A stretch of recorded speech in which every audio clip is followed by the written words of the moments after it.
Hello. Hello? Yes, you are a Muslim, my friend? Yes. Okay, you are saying I'm a liar. Why I'm a liar?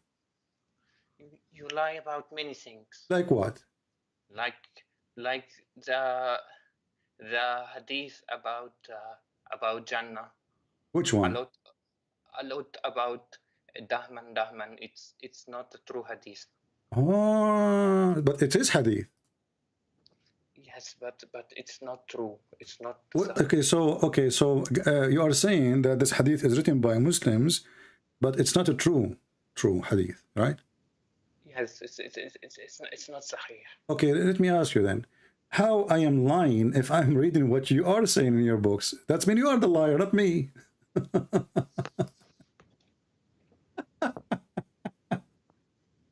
Are you there? Yes, I'm there. Okay, no, you are not there. I'm here. You are there. Listen. So how I am lying if this is a hadith written by you Muslims? You just agreed that the hadiths exist. And but in Skype you said to me you are lying, and I call you and I ask you how I'm lying. You said the hadith about Dahman, which means you F her so hard. You push so hard. So how I'm lying, and you Muslims are the one who wrote the hadith, you are the one who preserved the hadith, and you are the one who put it in a book. Because it's a weak hadith. It's Okay, hold on. But you are accusing me of lying, but it is you who wrote it. And if it's weak, what weak mean? A weak, it's accepted. It's accepted in limited circumstances, like So I'm not lying and you are lying then, because weak is accepted, so weak is fine. So you're a prophet. He said the hadith that when you see a woman in the heaven, you will push so hard, and he, he gave you the sound, Dahman, which means you will be, excuse my language, extremely hard non-stop. So what kind of a prophet he speak and say such a language? No, it can be used to help people, encourage to join heaven. It's not used, but it's not Sahih. Okay, so you encourage people to join heaven because you are going to F the women there so hard. No, but there will be virgins in heaven. Okay, but you are the one who said this hadith exists, and you are the one who mentioned that this is da'if, correct? Yes. Okay, but according to At-Tabarani, he said this is sahih. What? No, I don't think he said so, because all scholars say it's not sahih. Okay, it says here أخرجه الطبراني في المعجم الكبير, etc. And so okay, but anyway, so you Muslims are very confused about what is very authentic and what is so authentic. But this is not my problem. Here, look what it says. If we ask the Muslims what the word nikah mean, what you will say? What nikah mean? Nikah means marriage, because look what it says here. This is your Islamic website, and this is Lisan al-Arab, which means the dictionary of the tongue of the Arab. وَدَحَمَ الْمَرْأَةِ يَدْحَمُهَا دَحْمًا أي نَكَحَهَا. So when he F the women, he pushed so hard, that mean nakaha. So why you lie to Muslim to lie to us and you say the word nakaha mean marriage?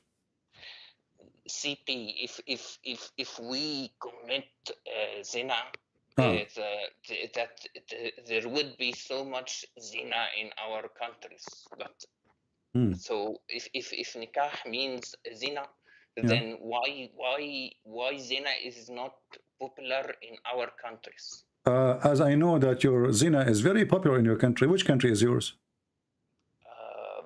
Like in Saudi Arabia. Well, this is here in front of me. This is Islamic TV station in Turkey.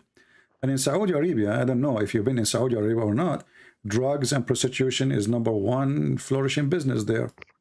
Just order a limousine and you will see what will happen. This is your Islamic TV station from Turkey, my friend. So what do you mean zina is not, just go right now, search in YouTube, if I go now right now and type just 2 words in Arabic in YouTube, you will go crazy. You want me to show you? We will go.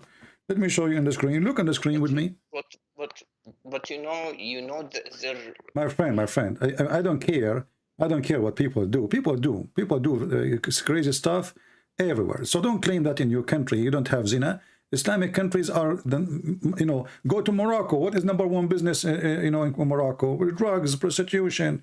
Go to all those countries. Go into Europe. You know, who is the one who in charge of prostitution? So don't tell me we don't do those things. But we don't judge religion by what people do. People, they do things. Religion can teach the opposite. But your prophet taught you to do adultery. And not only that, your prophet, he taught you that adultery is a destiny, correct? No, adultery is not a destiny. Okay, so can you read for me the hadith I'm going to show you on the screen? Is it sahih? I will No, read it's it. not sahih. It is very daif. Read it.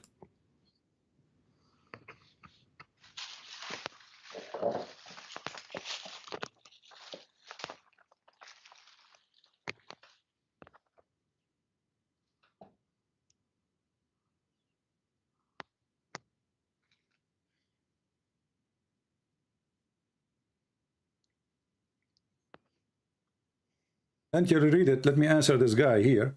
It's saying there is a Christian expert opinion, proof part Di Rahman. You see how stupid you are, Mr. Rain. First of all, part Rahman is not a Christian and you are a donkey. Secondly, how come your stupid Quran approve our Bible, you idiot? And not only that, you're a prophet, he put his hand on it and he took an oath in it.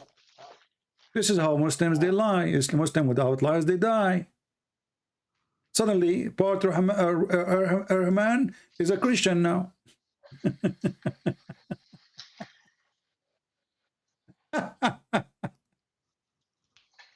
Anyway, did you read what in the screen, Abdul? Oh yeah, Okay. I can see. Okay, read it. Reading. Okay. Okay, read it.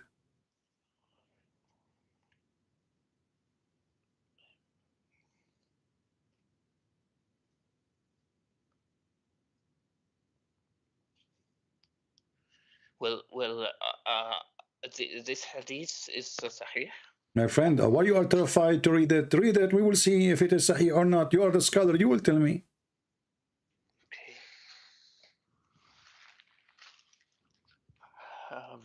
Verily, Allah has fixed the very portion of zina. So it basically means that we have sins that are destined to us to commit, because But a second ago, I asked you. You said no. I said to you, adultery in Islam is a destiny. You said no.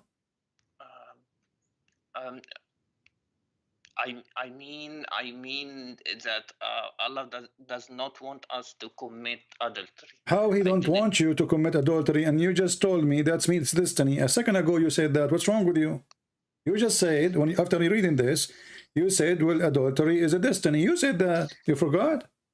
Okay, I mean, I didn't mean that. I meant it's not correct. It's not. What you mean you don't meant? I meant you meant. You don't mean. I did not mean what you meant. I meant. Listen carefully. It says, verily Allah has fixed the very portion of adultery which a man will indulge in. So you like it, you don't like it, you want to do it, you don't want to do it. Allah wants you to do it, and Allah forces you to do it. Actually, it's not a choice. It says the fixed portion of adultery which a man will indulge in, which of necessity he must commit. It's not up to you. So when Abdul, he says to us, Islam is against adultery, I laugh, because Allah is the one is forcing you to commit adultery. Allah is the adulteress, and the one who force you to adultery is a pimp. Your God is a pimp, my friend. Okay. Let me explain. Adultery does not mean that that you commit adultery. Adultery by looks. So no, everyone. No, adultery. Your prophet, he count for you how you do adultery. He said adultery by look, adultery by touch, adultery by effing. Read it. Yes, all of them is a destiny. The adultery of the eyes, lustful look. It says. It says here, my friend, he count for you. Adultery of an eye, which mean by look. Adultery of a lustful, and this is what Muhammad did when a woman, she walked by looking at her ass. Adultery of a tongue. Adultery of a speech. Adultery in the heart. And then adultery of the private part. Okay. All of this is a fixed portion. So let me ask you, CP, like in Christianity, there is also destiny. So No, we don't believe in destiny. Destiny, what? the only destiny we can talk about in Christianity, it's a penalty, as an example, or like you are born to die. That is something you cannot change, and you don't have a choice to reject. But we don't believe that God, he made me commit adultery, and he decide for me I'm going to sleep with somebody. As an example, a Muslim woman, she called the sheikh in the TV, and she said to him, I am over 30 years old, and I'm afraid that I'm getting old, nobody will marry me. So the sheikh, he said to her, don't worry. The prophet, he said in his hadith, it's written in every vagina the name of the one who will if it. So he is saying the women, it's a destiny. If somebody written in your vagina to if you, his name is written there. It's your religion. It's not my belief. So you don't have like Jesus, your God doesn't know where when like if there is if you're gonna Abdul, commit adultery. you are very confused between what God knows and destiny. Destiny is he decides for you what to do, not about knowing what you will do. Destiny, I make a destiny for you how you will end and what you will do in your life. But knowing what you will do, this is not my not a destiny. This is the power of God. So you are very confused. What is destiny and what God knowledge is? Destiny, I decide for you before I created you what you will do. Is it true that your God decide for you before he created you what you will be, what you will do? Yes or no? Well, this is the same in our religion, like the same, like Allah destined, like he knows in the Lawh No, this is not about he al-Mahfuz. knows. You know, focus with me, Abdul. This is not about knowing. I'm showing you in front of you. Allah, he made a destiny, fixed portion of how much adultery you must do. It's not about he knew. You must do. Well, I think you understood incorrectly, but okay. But the thing is, like Islam, if you see, you'll see Islam spoke of the future. Okay, if Islam is false, why did it say like Arabs will be higher in buildings? It said in Hadith. Okay, my friend, if I read the hadith for you, you will die laughing. Do you want me to show you the hadith? Do you want me to give you the hadith and you will die laughing? No, I'm not gonna die laughing. You will die laughing because, okay, because my friend, when you say, yeah, you are the one who sent me a text and you will bust me. You just agree with this one. This one is enough alone to prove Muhammad is a fraud and Allah is a Satan. Because he is forcing you to commit adultery. It's not forcing you, but okay, let's just say he's forcing us. Like if you consider this okay, then okay. So but you see then Islam says a powerful hadith that says that Arabs will be higher in buildings. Okay. So this is not avoidable. The hadith is true.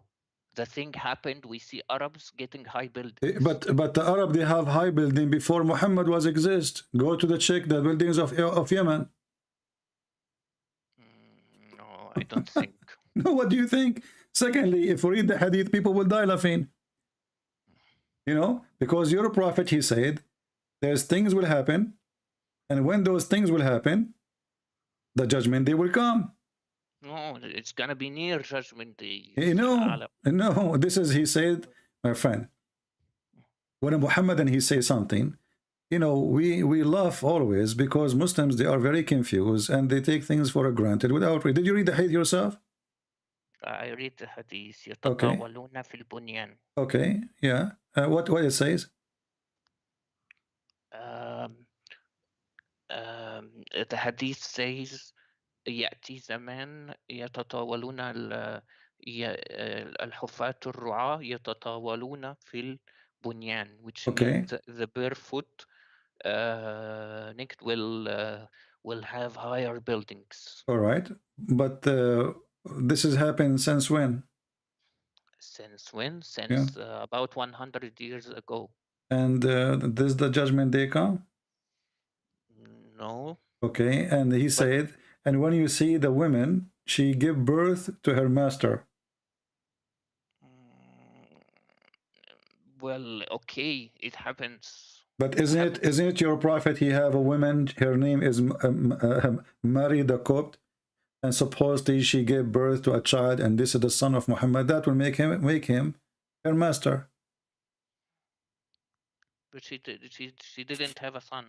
No, she does. According to Muslims, she does. She did have a son, and he died. So this is what happened during the time of Muhammad. And secondly, there's nothing happening here, as you see. And then if you count, you know, Muhammad, he claimed that this is the sign of the hour. He said they are 5. In different hadith, he says they are 10.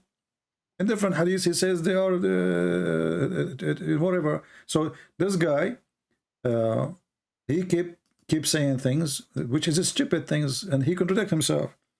So let me ask you, to make it simple. What is the last thing will happen before the judgment day, according to Muhammad? Ad-Dukhan. Ad-Dukhan. What is that? Okay, just a moment. Dukhan, which means the smoke. Okay, what is that?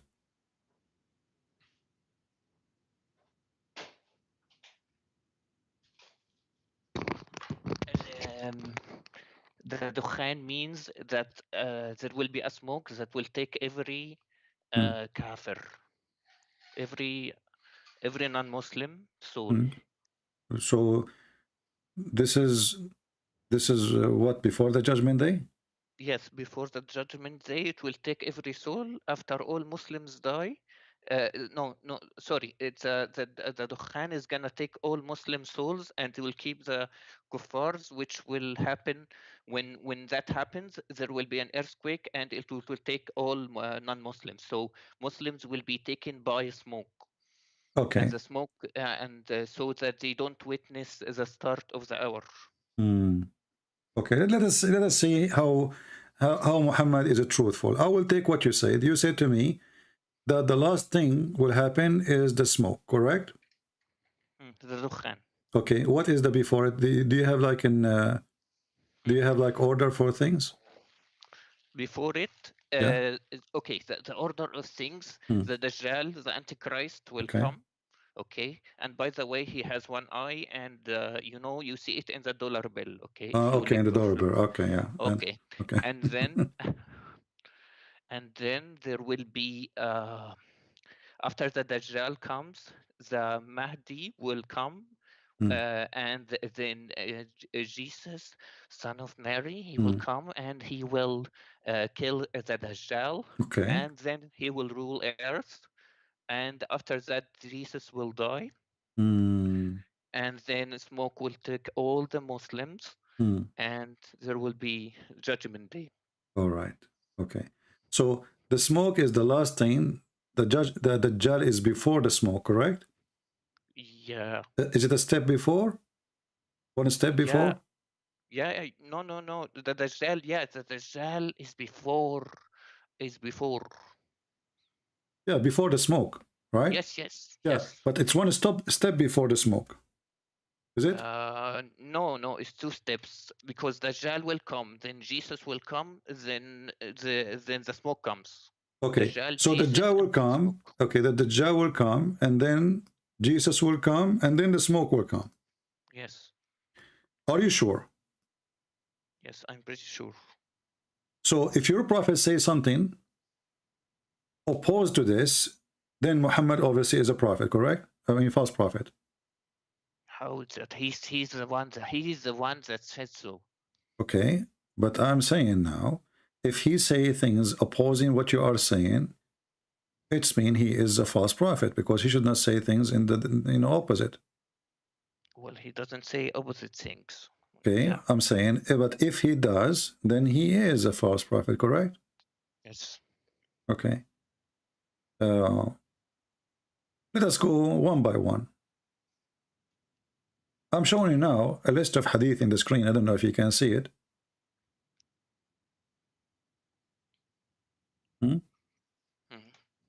I'm checking, okay?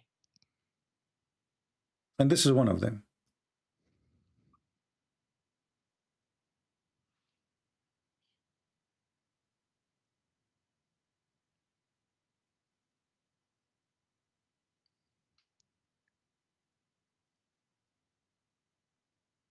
Do you see the hadith? I see you scrolling.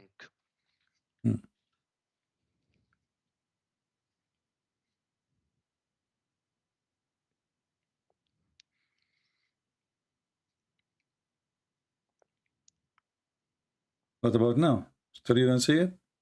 I see. Okay. It says the last hour would not come until Muslims fight with the Turks, people whose face would be like hammered shield, wearing clothes of hair Okay. and walking shoes of Okay. hair. So what do you understand from this? What I understand from this is one of the signs of the hour. Okay. So when the first time the Muslim they fought with the Turkish? It was a long time ago. So From the but time of about Genghis Khan? yeah, yeah. And where is the Judgment Day? And isn't it the Turkish now are Muslims? Yes. Okay. So how he considered them that this is from the end of the time sign, and those are your enemies. And not only that, in different hadith, Muhammad, he claimed that they are from the people of Gog and Magog, which means they are pure evil. And he's making fun of their look because they are Asian, as you see. He claimed that their face, as if it's hit by a hammer, they have a flat faces, and they are wearing hair, and they are wearing shoes from hair too. So the Muslims will fight the Turks, the Muslim. Did you see the Muslim word? Yes, I see. Okay. So this is a sign of the Judgment Day. And this has happened long time ago. And the Turkish now are Muslims. So Muhammad, he predict a lie about the Judgment Day. And then he predict another lie that the Turkish are the enemy of the Muslims. And they are from the people of Gog and Magog. And when you fight them, this is Gog and Magog fighting you. Okay, you need to understand that this doesn't mean they are Gog and Magog. This means like we already fought them and we battled them. I heard you speaking about this is one of the early signs. my friend, I heard you like pronouncing, saying like Arabic word. Do you know how to read Arabic? Yeah. So if I show you that your prophet, he said they are Gog or Magog, what you would do? I don't think he said so. Okay. What if I show you? What if I show you what you would do?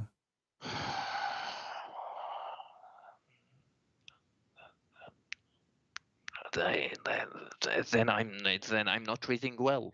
Then I could be considered. I will admit that I don't read well. Let me show you the hadith. Give me a second.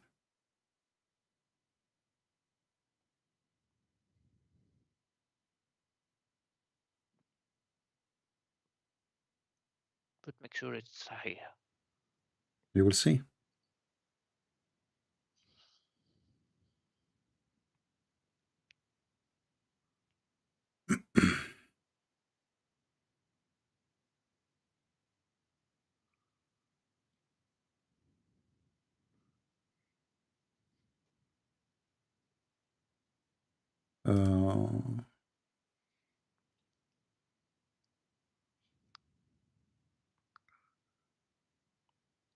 What I see from this hadith, this is one of the early signs. It's not the last signs. We will see. I mean, my friend, all of them, they are going to connect each other. And then people will see that Muhammad is really a fraud. Because Muhammad, he made it so clear. Okay, let's see.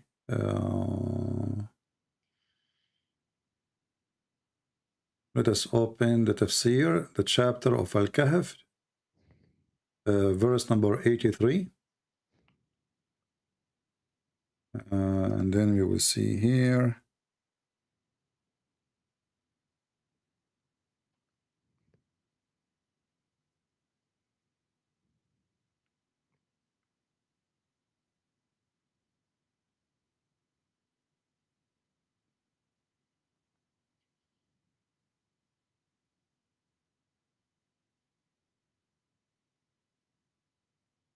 Okay, I'll wait for you on the screen. And then we will see what you will read for us.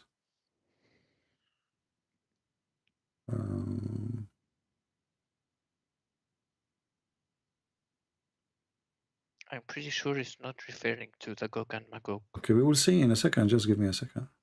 Okay.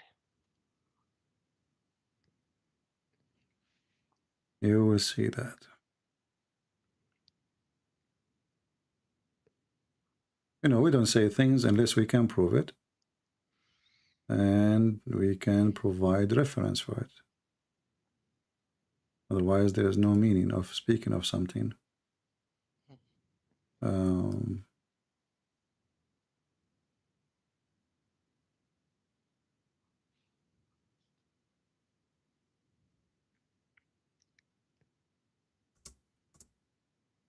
have the reference in front of me, actually, but I'm trying just to find like a trustworthy website, so you don't say to me, okay, this is not accepted, whatever, you know. Okay.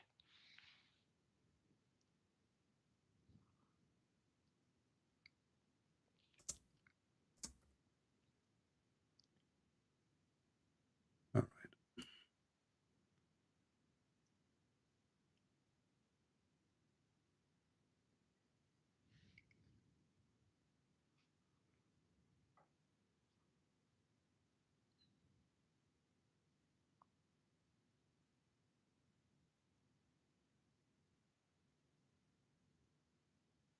Okay, read this hadith for me, and then I will find the other one. Okay. Oops.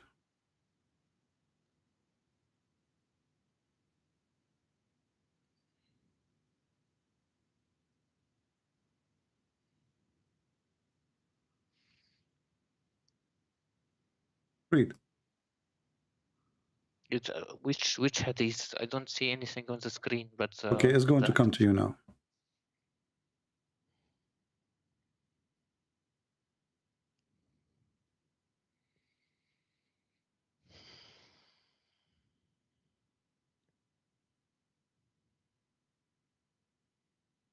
See it now? Yeah, I see it. Okay. Read. I'm not a student, so I read. Okay. What? I'm not a student, so I read. I read. I don't need to read loud. No, read so everybody can hear you. You know, we are talking, right? This is people are listening to us. Okay, I'll bust you. Uh-huh. Okay, the Prophet sallallahu alaihi wasallam came to visit me on one day, frightened, and he said, "La ilaha illallah." There is no true God but Allah. Woe to the Arabs because of an evil which has drawn near. Today, an opening of this size has been made in the barrier restraining Yajuj and Majuj. And he sallallahu alayhi wasallam made a circle with the thumb and index finger. I said, "O Messenger of Allah, shall we perish while we still there? Will be righteous people among us?" Yes, when weakness becomes I don't see the rest of the hadith. So what your prophet, he predict what? That Yajuj and Majuj will come out. When? In his time, right? No. What do you mean no? Read it. He said today he's away to the Arab, you know, disaster. Yes. And not only that, the hadith in different places says he woke up so scared. You know, he was so scared, so terrified. Actually, here it says that. It says he was frightened. He come to visit me in the day, on one day, frightened. And he said, "Oh, there's no God but Allah. We to the Arab, because of an evil which has drawn near." Today, not next week, not next century, today. So your prophet is speaking about Gog and Magog to come in his time. Right? Did they come in his time?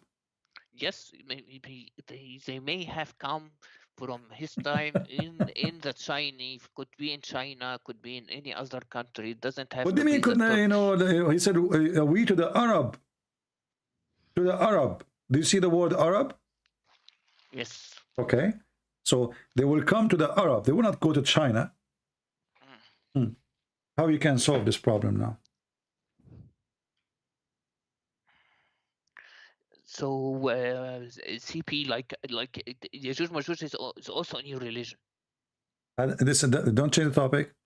Your prophet, he's a liar. And now I will show you about the Turkish too. We are not done with the Turkish.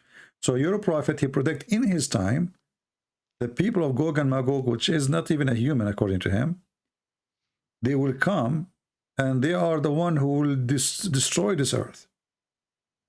And not only that, your prophet, he claimed that Gog and Magog, they will use arrows when they fight Muslims too. Is that correct? Okay. Okay. Yes, correct. And then the Muslim will use the arrows to make fire for 7 years. Is that correct? I'm not sure about the 7 years. Yeah, but I can show you the hadith. But I can tell you that Einstein said that World War IV will be fought with swords and arrows. What? Yeah. So they will. Okay. So they have to be. Arrows is not. I mean, arrow is an arrow. Is not a nuke of Putin. So arrows is arrows, and he make it clear they are made of wood. Even the Muslim, they will use it for fire. So this is what happened to the Arab when the Muslims, they were only the Arab in his time, and that happened supposed to happen in his time, because as you see, he just woke up. He is so frightened. He is so scared, and he is warning about something happening now. Did Gog and Magog come yet or no?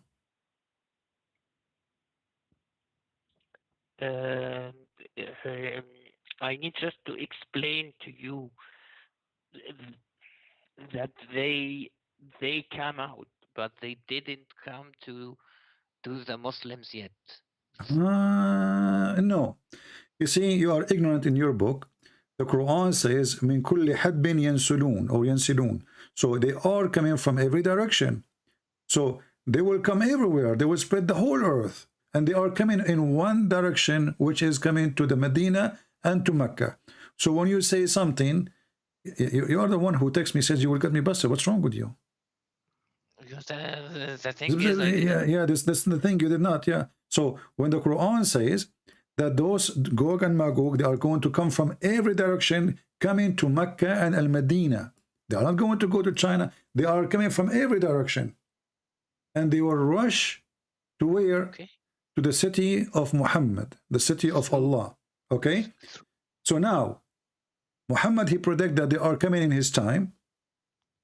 And he is the one who made the signs of the judgment day. And he made the people of Gog and Magog, and they are one of the signs of the judgment day. Is that correct? Yes, they are one of the signs. Okay, but this is supposedly one of the judgment day signs in his time. And until now, we are waiting for Gog and Magog. So they will eventually come out, basically. But how they come out and they did not come out? They didn't come out to us, to Muslims yet. The thing is. Okay, listen, just to make it simple for you. You remember when I asked you the order of things? Yeah. Okay. And you said to me the last thing is the smoke? Yeah. Okay.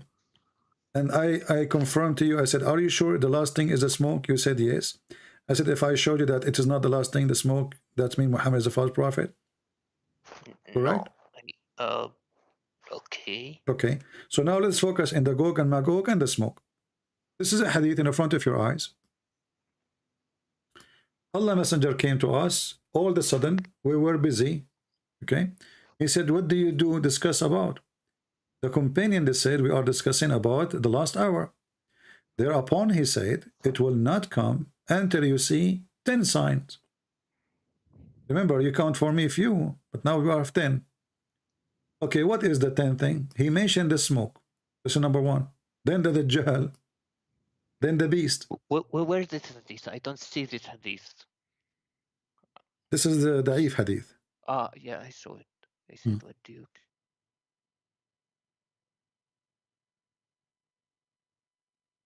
So according to the hadith here, are you there?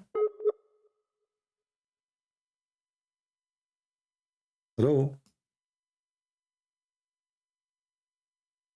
I hope we did not lose him. Are you there?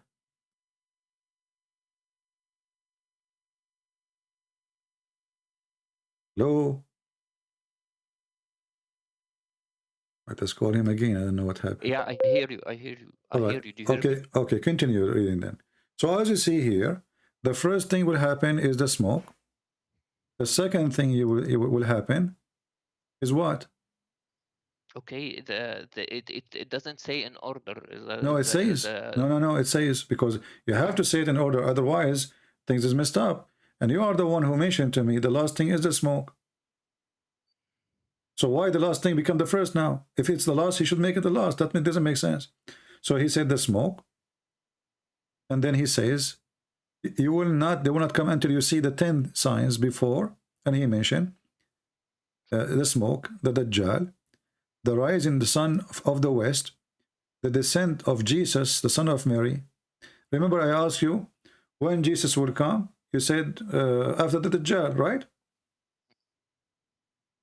Yeah. Okay, read it with me. So the Dajjal come, here we go, before Jesus. And then here's Jesus is coming. But this is after the rising sun from the west. And then Jesus will come down. All right. And then Gog and Magog. So the last thing will happen is Gog and Magog. And then the landslide in 3 places. One in the east, one in the west, and one in Arabia. And at the end, which is the fire, would burn forth from Yemen and would drive the people to the place of from the place of their assembly. So you're a prophet. In every hadith he give different signs and the order is different, and it's funny. But focus with me here with the Gog and Magog. Muhammad in his time, he claimed that Gog and Magog are coming out from the behind the wall. And Muhammad, in different hadith, he mentioned the Dajjal. When the Dajjal is going to come?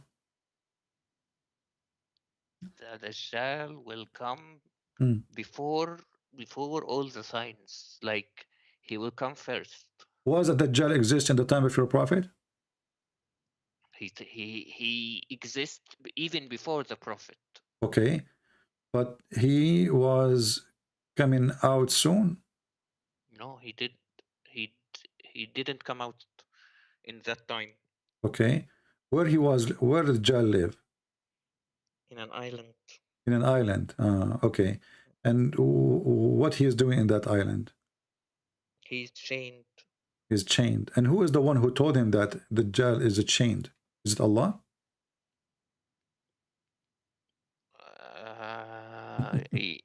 Yeah. What? Yeah. Who told him that? Okay, there were sailors who told him that they saw him chained. So a guy, he came and he told Muhammad he saw the Dajjal, and when Muhammad he told the people that the Dajjal is an island, didn't Muhammad confirm that from his God? Yeah, he confirmed him with him. With who? With Allah. Where? He just heard the story from this guy. He said to him, he saw him with a woman. Her name is a Jassasa. She is a beast. And then he saw a Dajjal, and Dajjal, he said to him that he's going to come out when the lake of Tabaraya is dry. Is that correct? Lake of Tabaraya, yeah, the one in Palestine is dried. Okay. It's dried now? Yeah. Where is the Dajjal then? It's near drying. Where is so it? he's coming soon. So that's what we. Okay. But look what see. happened now. As long as the Dajjal will come after Gog and Magog. When did the Dajjal will come, you said? You said after Gog and Magog, correct? Or before? Before. Before Gog and Magog, correct?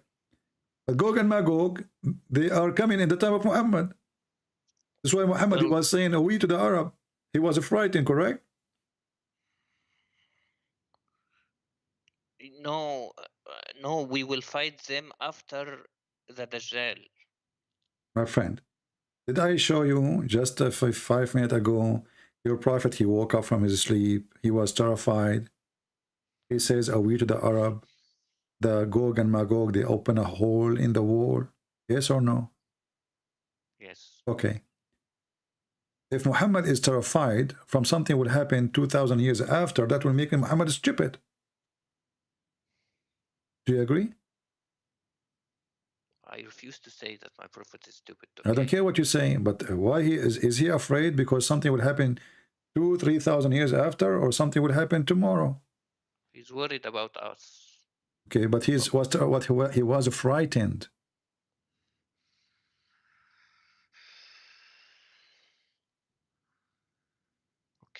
Okay, and he said to the Arab, right? And when you say you are worried about us, you are not an Arab.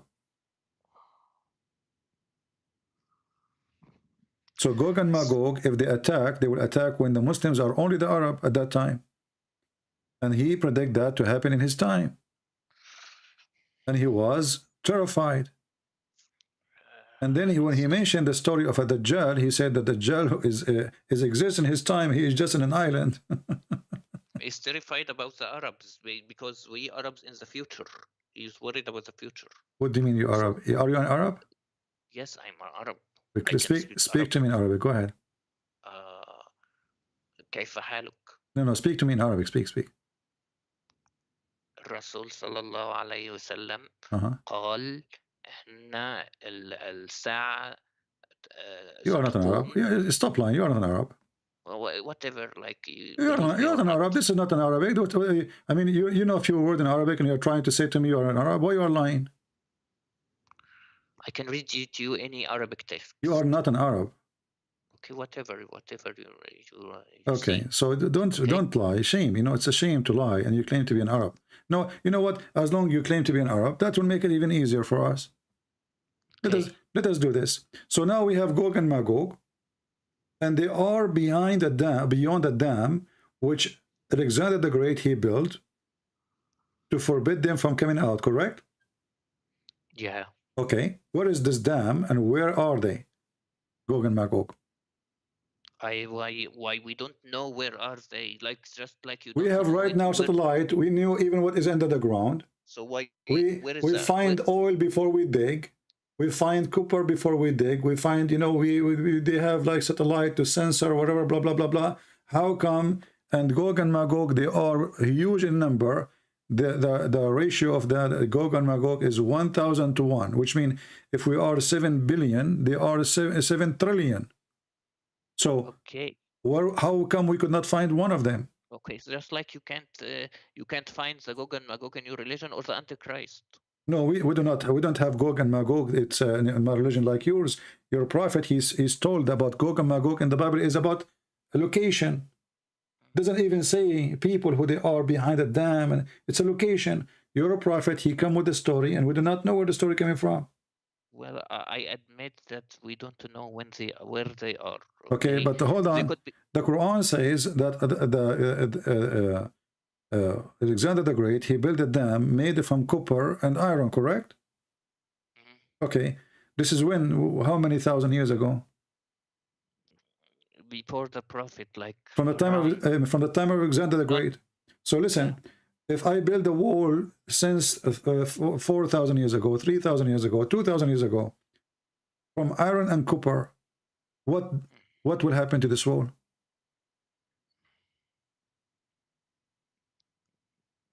Okay, I admit we don't know where the location. No, forget about the location now. We have a wall somewhere. Let's say there's a wall. There was a wall. But don't you know that the iron will rust? Yes. Okay. Now, if you go to the Quran, where the Quran speaks about Gog and Magog, you will see that they are behind the wall. But is the earth flat to put them behind the wall? No, yeah, like they made a wall like in a cave or something. No, it's not a cave. It's a, you claim that you are a person who study, and you claim that you speak Arabic. So you do not know that he built a dam between two mountains?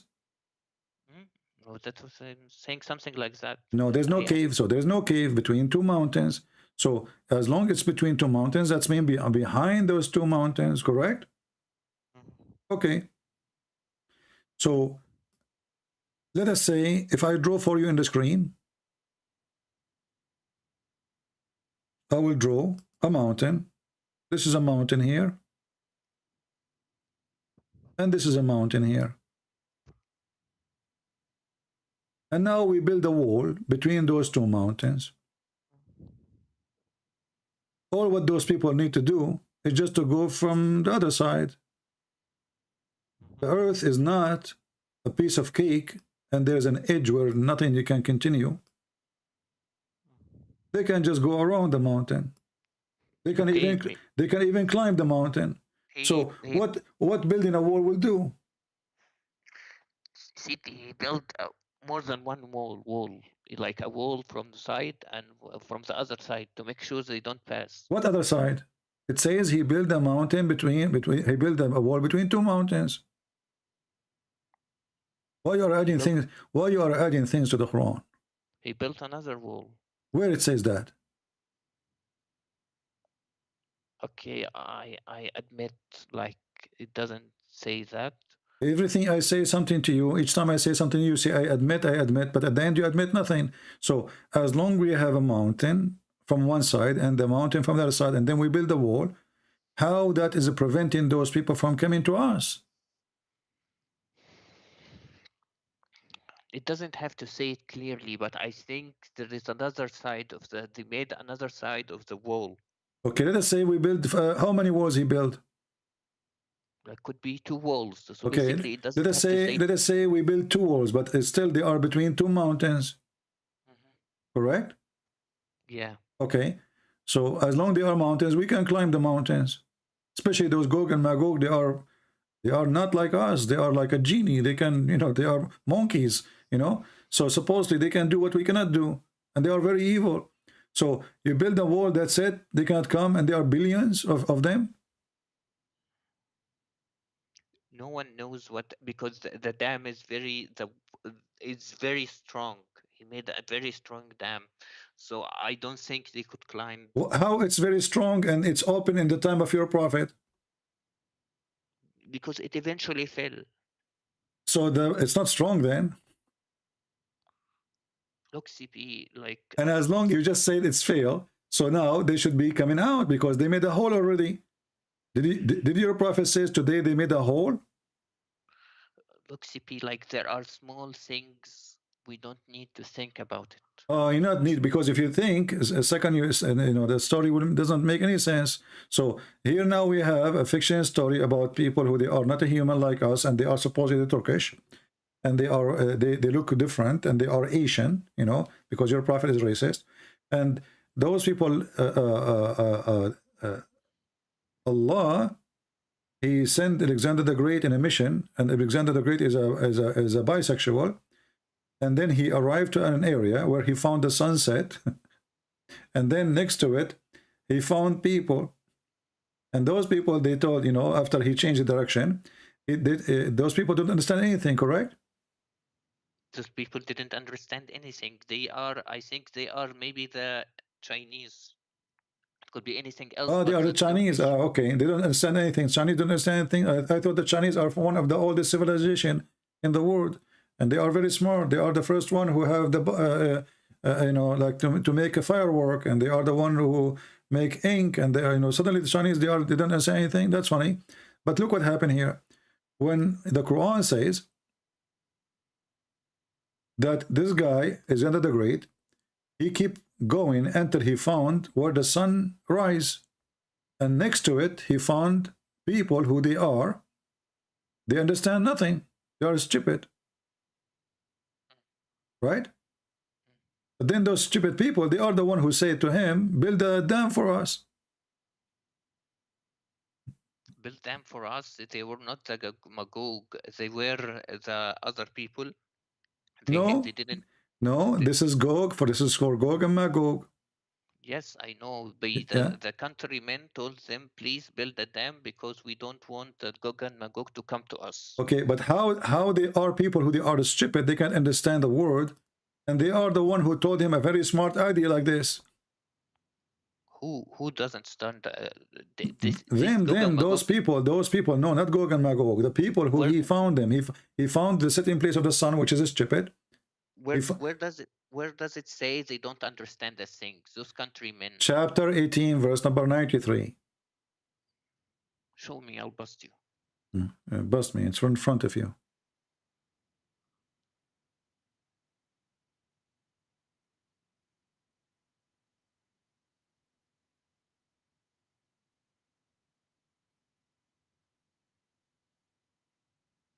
Read. It says,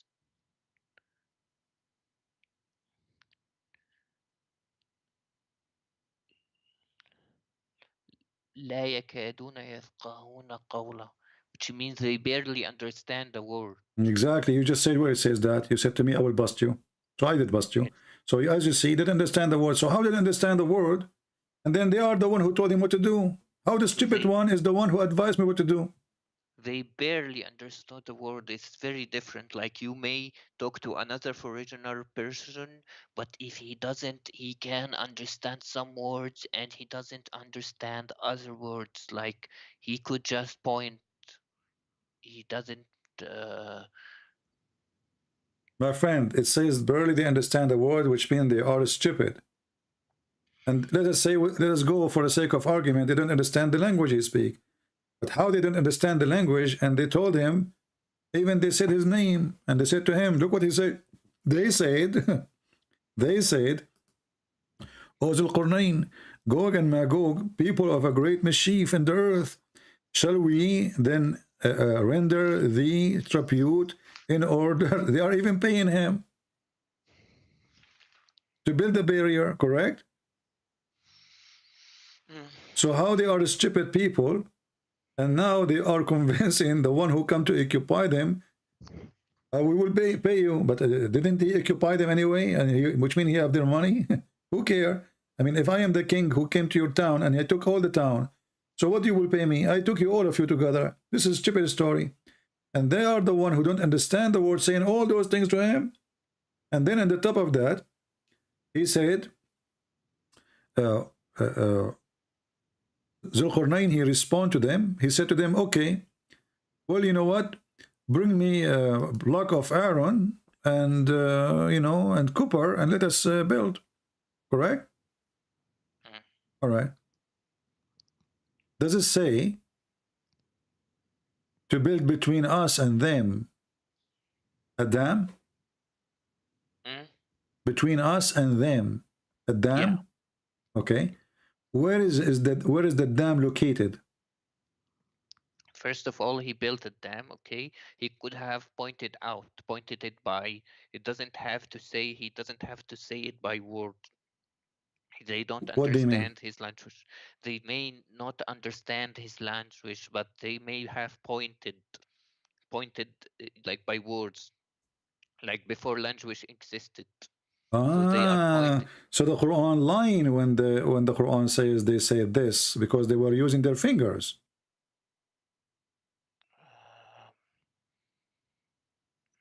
That means they did not say that. They used their fingers to talk to him. You don't have to point at the small stuff. You don't need No, to. we have to show how stupid Muhammad is. Remember. You're causing people to doubt, like. So do you doubt now?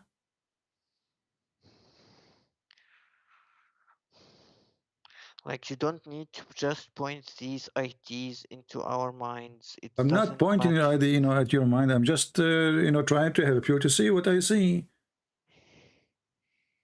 Like this small stuff, like you look at. This is not the small stuff, my friend. This is not small stuff. This is very stupid. You know, he found where the sun set, the location of the dam. I asked you, where is the dam? You said, we don't know where it is, but it says there.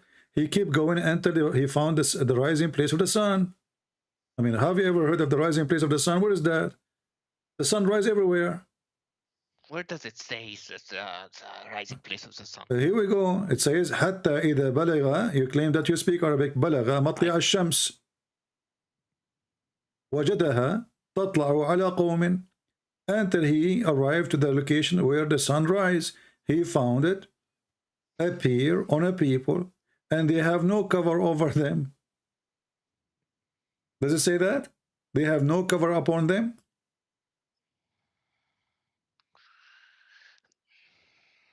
Like it says that it doesn't, like the sun came to them because he lived far away from them. What do you mean the sun came to them? The sun come to them? The sun come to them? Rises to them. No. What rises to them? حتى إذا بلغ. بلغ, until he arrived to مطلع الشمس. He arrived where the sun rise. If you go a few verses before, you will see until he reached the sitting place of the sun. So your stupid Quran is saying it clearly that there is a sitting place for the sun and there is a rising place for the sun. Who in the world want to believe in such a garbage? Do you? There is a rising place for the sun according to your intelligence. First of all, you're pointing about small details and causing. This is not small details. This is proof that Muhammad is a fraud. Look, this guy, he keep going until when he came to the rising place of the sun. Where is that? He found it. He found it rising in a people.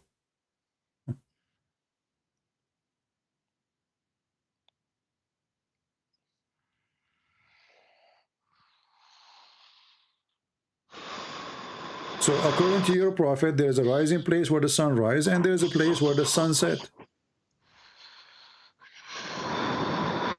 Why you are blowing your nose? What happened now? Are you okay? No. So why you are like making this noise?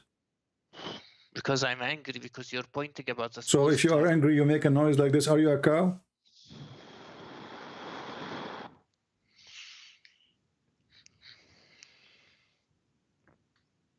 He found he came to the rising place of the sun.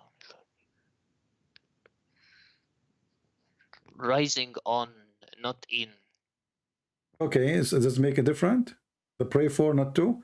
It's rising in a place. The sun, he entered, he keep walking, until he came where? The rising place of the sun. He found it rising on, not in, for sure. It's not rising in their ass. It's rising on them. So what kind of God he think that the sun rise in a place, a certain place, the rising place of the sun? Where is that? The sun rise everywhere, even in the North Pole it rise.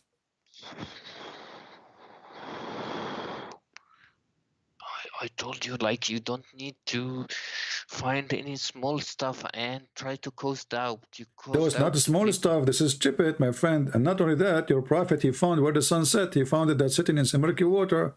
If you go to a few verses before, until when he reached the sitting place of the sun, he found it sitting in a spring of black, muddy water or hot water. In a place of the rising of the sun, which means the place that is rising. The place. You're genius, guys. The place where the sun is rising, it's mean the place where the sun is rising. Are you okay? Our friend, he keep going until he arrived where the sun, the place where the sun is rising. This is the place where the sun rises. He found it, discovery. He found it rising in that place on people whom they have no cover over them. What is that? The thing is like this is a bit about like nitpicking. You're looking for mistakes. I'm not looking for a mistake. The whole Quran is a mistake. What are you talking? Look at this. This is a garbage. So a few verses before we just showed you that your God, he found where the sun set in a hot water. Does it say here he keep walking until? Who is talking? Allah. It's not even the guy talking. Until when he reached the sitting place of the sun. Until what? He reached the sitting place of the sun. So there's a place where the sun set. He reached to that place. But as you know, I can stay in my place here without moving. And then after 12 hours from now, the sun will set. He went to a place where the geographic location, the sun was rising. And he went to geographic location where it was setting.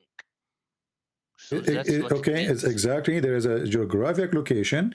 But this is where the sun place set. The sitting place of the sun. Can you read? The sitting place of the sun. Not just the sun was rising. He came where the sun place sitting is. And then he found it what? He found it sitting in a spring of a black hot water. And near to it, near to what? Near to that spring where the sun set, he found people.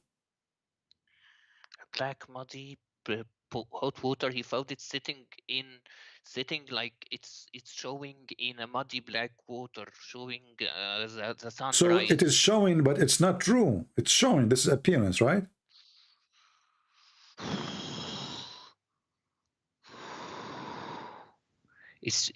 There is a view where the mud, where sun is on the mud.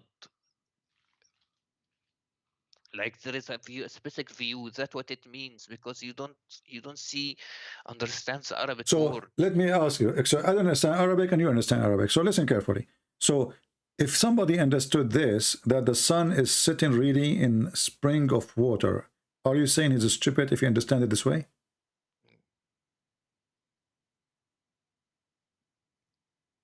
No, he's not saying that.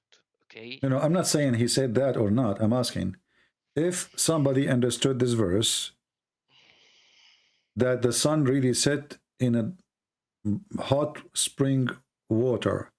If he understand this, and they are saying the verse doesn't say that, so if you understand in such a way that the sun set in a muddy spring hot water, that person who understands this is stupid. Do you agree? Okay.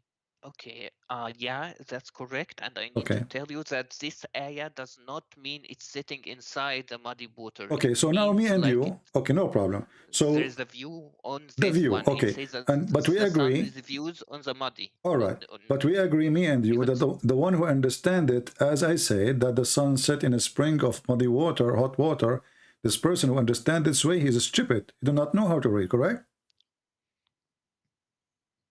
Yeah. Okay. What if I show you that your prophet is the one who said that? Then I'm a donkey, okay? You will name a donkey? No. Okay. I'll be the donkey if that's true. No, then he have to be the donkey, because you are the one who said that the one who understands it such a way is stupid. Read it. Here we go. No. You said, everybody heard you. Everybody heard you. I asked you the question twice, 3 times. If somebody understands it in such a way, he is stupid. You said, I agree. I said, we agree, me and you now, that if somebody understands the verse that the sun really set in a black, muddy, hot water, this person who understands it in such a way is stupid. You said yes. Read the hadith.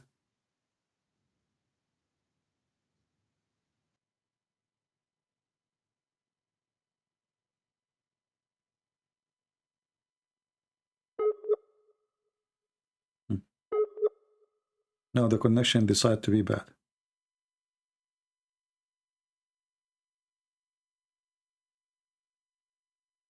They are waiting for it. Do you hear me? This hadith.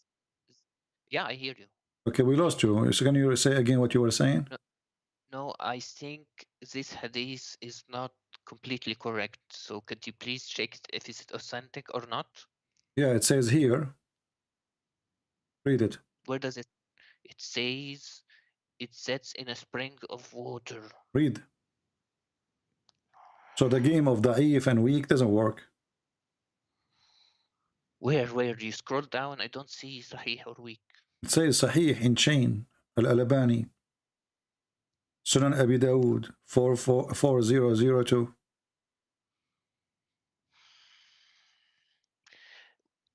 The ulama said this hadith is not completely correct. What ulama? You never heard of it. A second ago, you never heard of this.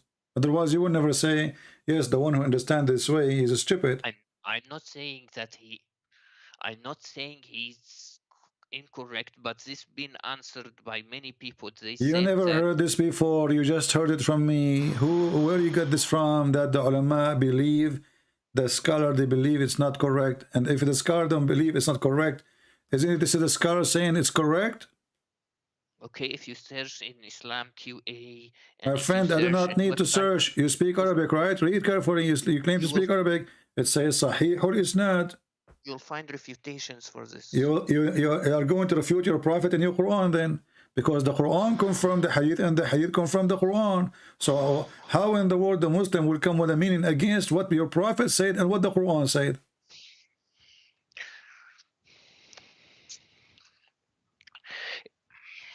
This is confirmed exactly what is in the Quran. So how in the world the Muslim can deny it? It's not against the Quran. It's not opposing the Quran. Both of them, they are in agreement. So the Quran is authentic, right? The Quran is authentic. Okay, and the Quran says he found it sitting in a muddy spring of water. He did not say he found it as if it was sitting, correct? But then you don't understand Arabic, I No, I think. understand the Arabic. The one who made the Quran, he cannot say he thought. No, he did not say that. Can't he say it appear like if it is? No. And as you see, it's a spring of water. He You know, found it. He found it. وجدها. وجدها. He exactly. found it. Found is a report of a fact, not imaginary. When you say I found, when I say I found, you are talking about something is true. It happened. It exists. It's not a theory. It's not a thought. It's not imaginary. I found it. If you go inside your house and you found, you know, I found my my donkey eating the grass. You are reporting a find. It's not I thought. And the one is talking is Allah. It's not even the guy. You probably never heard of refutations for this. My friend, I am the one who hear all refutation. You are talking to Christian Prince, and you are the one who said you were going to get him busted. Okay, like quoting about small doubts is not the answer. Is not the answer. Like this is like it's complicated Arabic. Arabic is more complicated than this translation. I don't care how complicated Arabic is my first language, and this is stupid Arabic anyway. Because if Allah, what Allah trying to say to us here? Tell me. Here we go. Go ahead. I'm listening. Is what the word spring present. He found it in a spring. Spring. Do you know what spring is? Spring is not even a river. It's not even a lake. Okay. So how you explain to me the word spring? Like the Muslim, they lie, they say, like, don't you see the sun go in the ocean? This is not an ocean. This is a spring of water. And it's a hot water. Hamia.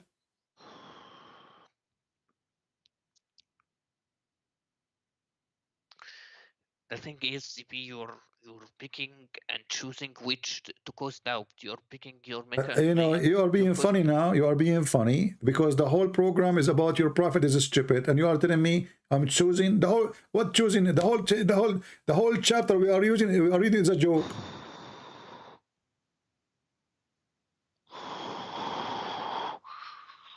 What, like, you even like if you read your book, you will find errors. So why don't change the topic. Don't change the topic. And suddenly, you know, look. And when you read this stupid Quran, you see, you said to me, you know, remember I said to you, he built a dam between two mountains. Yeah. Okay, and you agreed. Yeah. Okay, what the word mountain in Arabic? Jabal. Jabal. Okay, read with me and laugh. What kind of God he says this? حتى إذا بلغ بين السدين. Where is the mountain? Until he arrived between two dams. So did he build a dam or he arrived between two dams?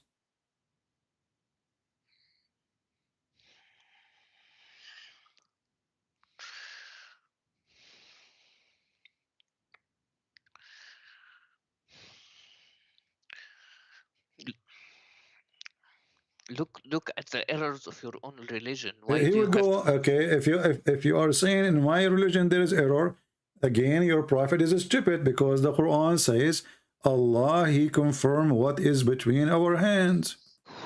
So how our book have error, and then your stupid God, he confirmed what we have between our hands? It confirms that it's in your hands, that it's sent by God. No, not it was. It is what is with them. You claim you speak Arabic again, so you cannot lie. It says here, مُصَدِّقًا لِمَا مَعَهُمْ. Do you see it? لِمَا مَعَهُمْ, which is with them. Chapter 2, verse number 89. Is not confirming something we used to have. He is confirming what is with us. What is with us. So when Abdul says to us, your book have errors, we laugh because that again will make your prophet look like a joke because he confirmed what is with us. So wherever you go, your prophet is getting busted. But it also says, woe to those who write the book with their hand. Exactly. That means Muslims, because it is you Muslim who write the book in your hand. Isn't it you Muslims? You write the Quran with your hand. Did Allah wrote it for you? No, What do you mean no? no. Isn't it the Quran says, Inna alayna jam'uhu wa Qur'anahu? It is on us to recite and to collect the Quran, Allah saying? It says like it says that to jama'hu in our minds. What our mind? Okay. No, no, don't lie. It is on us to collect it and to proclaim it. This is chapter 75, verse number 17. So the one who will collect the Quran is Allah, and the one who will proclaim the Quran is Allah. It's not you Muslims. And this is why when Muhammad he died, there was no Quran. Because of this verse. No, the Prophet wrote the Quran in the Sahaba wrote the Quran as well. Okay, and then Uthman, he burned all the Quran, correct? He didn't burn any Qurans. He burned the Quran. You know, do you want to show you the reference? Show me the reference. Okay, but before we go to Uthman, the Quran you are reading today is Quran of who? Quran of Uthman. I thought you are following the Quran of Allah. Yeah, Quran of Allah collected by Uthman. Okay, but the verse here saying that the one who collected is Allah. It is on us to collect it. Uthman is Allah.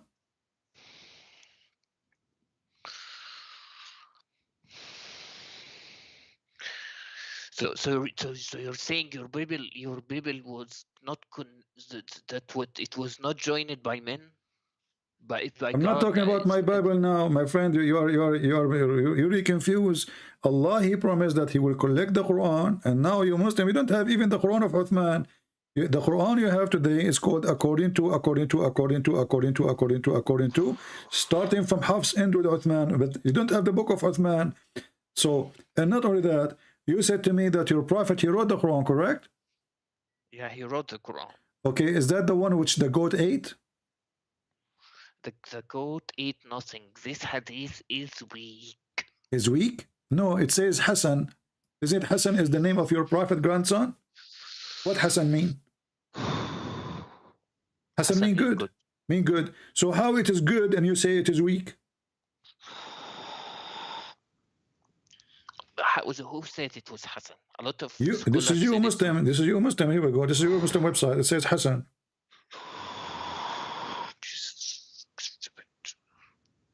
The Muslims are stupid, right? I agree. No. You said that. You said this is stupid. This is the Muslims stupid. I heard you. I believe everything that in the hadith and okay, Quran, listen. It says here the verse of stoning to death and breastfeeding for adult 10 times revealed. Can you recite for me the breastfeeding for adult 10 times? I'm listening. That's abrogated but not enrolling. No problem. It says abrogated, but do you know the verse? How you abrogate something you do not know? The verse of stoning abrogated. I'm asking about the breastfeeding for adult. I like breastfeeding for adult. It's my favorite. What kind of God he order his followers to do breastfeeding for adult?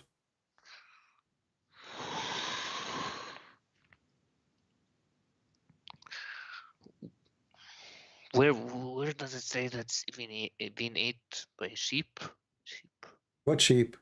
It says the verse of stoning and breastfeeding for adult 10 times. Allah, he ordered 10 times. You have to, And then the paper was with me under my pillow. This is Aisha talking. When the Messenger of Allah died, we were preoccupied with his death, and a tam sheep, the Arabic doesn't say tam sheep, by the way. It says dajin. Dajin can be a camel, can be a goat, anything. Came and ate it. And as long as you claim you speak Arabic, here we go. It says in front of you. Okay, but it says it's abrogated anyway. So if the goat ate it, it's abrogated. My friend, how it's abrogated and the Prophet is dead already? It's abrogated after the Prophet died? No, it's abrogated before, but if it's abrogated, then why it's in the paper? Yeah, because sometimes you write something that you don't. Okay, so that's mean the Prophet wanted to be preserved, correct? No, he might have wrote it before. What before? I mean, the guy is dead now. For sure he wrote it before. It's under his pillow. That means it's fresh. So it's under his pillow. And this is the verse of a 10-time breastfeed for adult. The goat ate the verse. We got it. But the goat did not eat your memory. Did the goat eat your memory too, Muslims? Don't you have a paper like from 20 years Don't ago? you Muslim, you claim that all of you memorized the Quran, so the goat ate the paper, we get that. But obviously, as long the verse is in the paper, that's mean the prophet, he wanted to preserve. He don't want it to be destroyed, otherwise he will not write it in the paper. So the goat ate the paper, which have the 10-time breastfeeding for adult. But the goat did not eat the Muslim memory. Where is the verse? The thing is, the verse has been abrogated. Why should we memorize something that's been abrogated? You keep repeating the same thing. If the verse is not, should not be written, why your prophet writing it in the paper? Because obviously you're a prophet, he wanted to be written in the paper. Are you saying somebody forced your prophet to write it? By that time, first of all, he didn't write anything. They wrote it for him. Okay, but is it under his pillow? Second of all, is it under his pillow?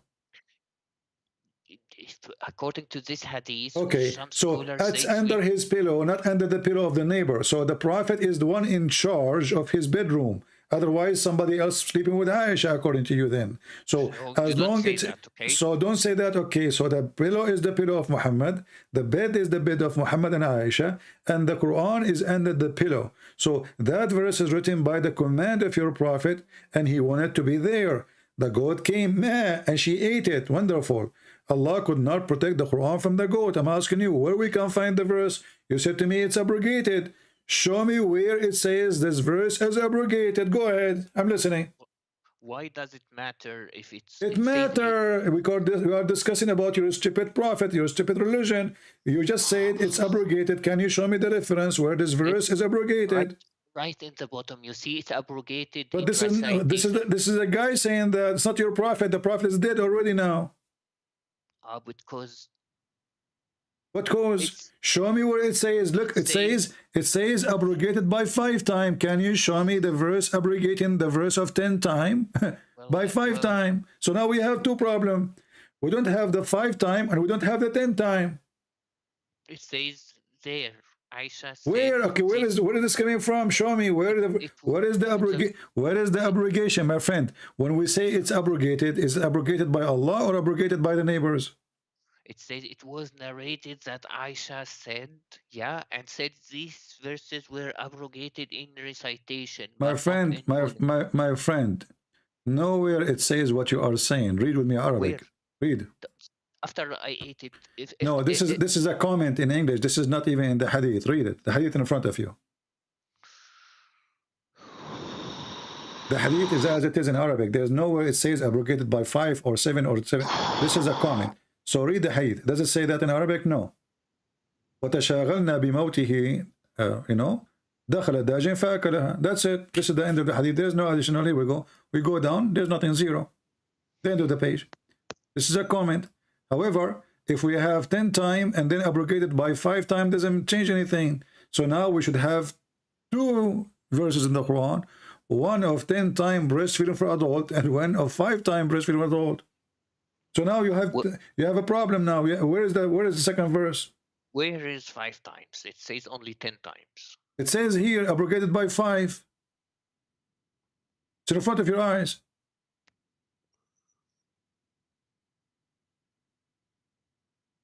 It doesn't say where's the number 5. Here it's in front of you. Can you highlight?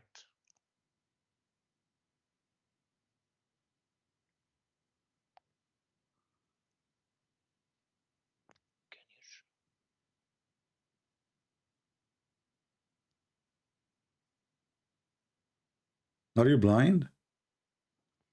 Okay, I'll read for you. The verse of stoning and breastfeeding an adult 10 times were revealed, and the paper was with me under the pillow when the messenger of Allah died. We were occupied with his death, and then she came in and ate it. These verses were abrogated recitation, but not ruling. Other hadith established the number was theirs to be 5. So other hadith said it's 5. But anyways, in any case, it says a commentary, like it's been abrogated. It's in the commentary. Abrogated in the commentary? But this is not in the part of the hadith. And secondly, if it's abrogated, no problem. What is the verse? What is the verse? What is the verse of 5 and what is the verse of 10? It's not meant to be And abrogated. what kind of God he order a woman, she is adult, to give her breast to a stranger 10 times? Where does it say stranger? Well, does it say breastfeeding? Does it say breastfeeding for adult? An adult, not okay. Is this adult? Is this adult your son?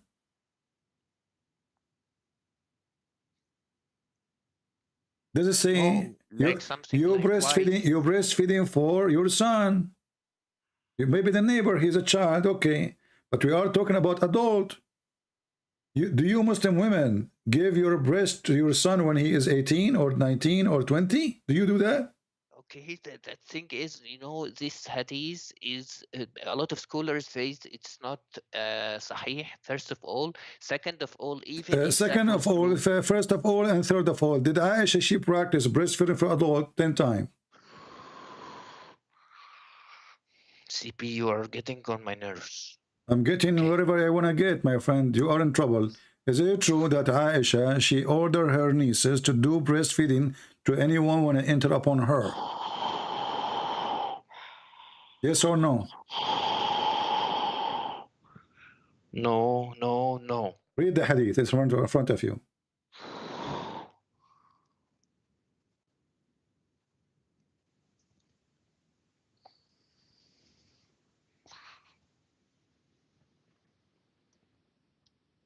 Even if the hadith is correct, it was abrogated. How it's abrogated and she is practicing that after Muhammad's death? The Quran is abrogated after Muhammad's death.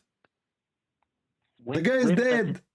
Where does it say that she did it in the time of after the Prophet? Well, because now they are entering upon her, because now she is the wife of the Prophet and she is in charge of the house of the Prophet. So now the guy is dead, and now anyone want to enter upon her, she order her sisters and her nieces to do breastfeeding for adult. So they become the secretary. You go in the secretary of a Trump, he have a bunch of sister of Aisha, their boobs is coming out and their nipples in the table. You lay down in their lap and you start suckling. It's in front of you. Nobody can enter upon her unless he suckled 10 times from the nieces or the sisters of Aisha. Now, I want to ask you, why in the world people want to enter upon Aisha? They have to suckle her nieces. What that will do? They may have suckled her when she was, when they were small. Like, because... What do you mean her small? This is Aisha now. She is a prophet wife. And those are adult men. This is why it says breastfeeding for adult. Listen. Are you stupid or what? It says, does it say breastfeeding for adult? Whom her sister, the daughter of her brother, had nursed, and she did not admit those who were nursed by the wives of her brothers. Muslim women, they can see a child, no problem. But if it's a man, there's a problem. Because they are men, before they enter to Aisha, they have to suckle her sisters. It's obvious. Let's read the hadith, okay? Read the hadith, read it. Related to me from Malik, from Abdul Rahman ibn al-Qasim, that his father told him that Aisha, the wife of the Prophet, may Allah bless him and grant him peace, admitted those whom her sister and the daughters of her brothers had nursed, and she did not admit those who were nursed by their wives of her brother. Can you give me the Arabic translation in the Arabic words? Read it. The Arabic part.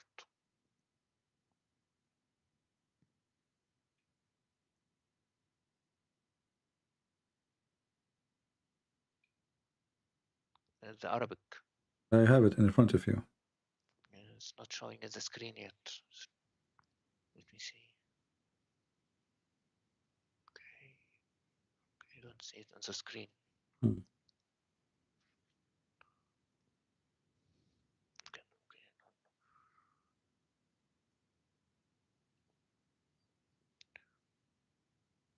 Okay.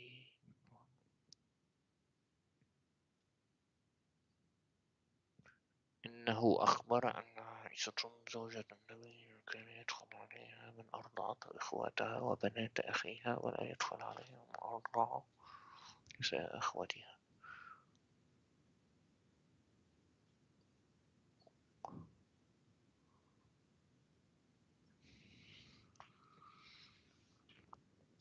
It says like they enter her home. They enter her home, like they don't go and get breastfed by her. They enter her home because she breastfeeds them when she was big, because we consider, because you know, CP, when you adopt someone, when a mother adopts someone, she breastfeed her. First of all, adoption is forbidden before the death of Muhammad, when he did decide to sleep with his own son. So don't play that game. This is not adoption. And according to Islam, a woman, she do breastfeeding for adult, still she can have sex with the man, still she can marry him. I can show you the fatwa. إرضاع الكبير لا يحرم. So don't play this game with me. You cannot.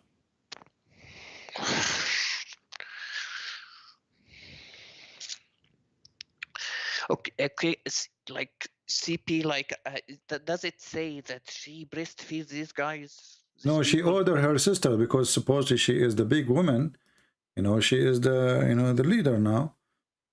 But she ordered her nieces. So now you Muslims, you have a new rule that if a woman, you know, she want to see the neighbor, either she can breastfeed him for herself or she can ask her sister. But what that would do, if the guy still can have sex with her, what the point?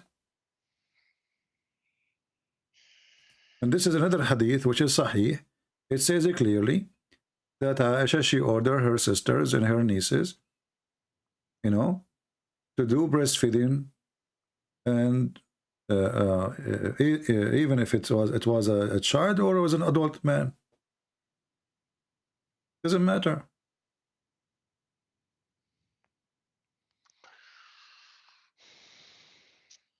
When you speak Arabic, it says here وَإِن كَانَ كَبِيرًا. Does it say that even if he's old? She were called, her names her father, when his father has become like a foster son. She gave 5 years. His social, but Allah what you know, with your first it gave you a priest, she gave him 5 years and become like Salim was. Do you see? Do you see? It says وَإِن كَانَ كَبِيرًا. Well, I don't see like it. I move it to you in Arabic. تأمر بنات أخوتها وبنات أخواتها أن يرضعن من أحبت عائشة أن يراها ويدخل عليها وإن كان كبيرا. 5 رضعات. Does it say that? So she ordered her, you said to me where it says adult. So she ordered her sisters, her nieces.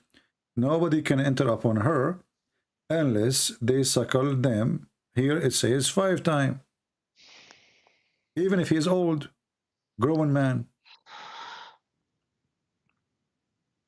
Correct?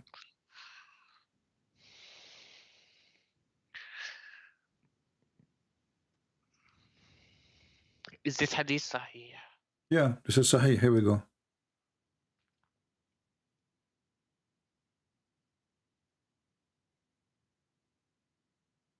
Would you prove it? It's in front of you. It says sahih. Okay, I'm checking because you know the screen doesn't come instant. Let me check.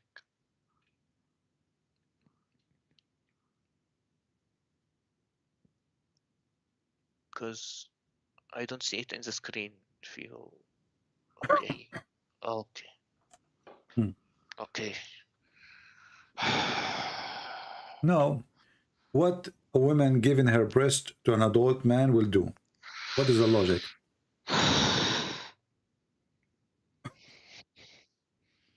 You have 1,400 people listening to you, and I want you to convince them. What is the logic that adult women, she gave her boobs to a man? What that will do exactly? That will make him excited. That will make him horny. I never heard of a religion, in order to see a woman, legally, you have to suckle her boobs first. So in Islam, we cannot shake hands with Muslim women, but we can suck their nipples, hold their breast, and put our hands around their waist. What kind of religion this religion is? You do realize a lot of scholars. What's sakrurar? What's sakrurar? Who cares sakrurar, ma sakrurar? My friend, this is your religion, and this is your prophet, and this is, and listen, the one who revealed this verse is Allah. I don't care what the sakrurar are saying. And as you see, all reference saying that Aisha, she practiced that, and even she ordered her nieces. So you Muslims at the time of Aisha, you have suckling club. You realize the scholars said that you have suckling club. You have suckling club, and not only, I can show you the scholars right now saying that even if a woman, she go in the train, she have to suckle everybody in order for her to be allowed to be with a strange man. I can show you right now. You claim you speak Arabic. I can show you the video from Egypt. A woman, she is in the TV. She asked the sheikh from Al-Azhar University. She said to him, are you saying that all those men who they are with me in the studio, and the engineer and the decoration and the electrician and the one who work in the sound, the DJ, all of those, I have to suckle them? He said yes. The scholars said that it's not in it was in a cup. It's not on by that is a stupid, because you speak Arabic as you claim, and now you cannot run away from this. How it is in a cup and it says yarda. Yarda from radda. Radda, which means you use your lips. Rida min al majaa. You don't yarda is not a drinking.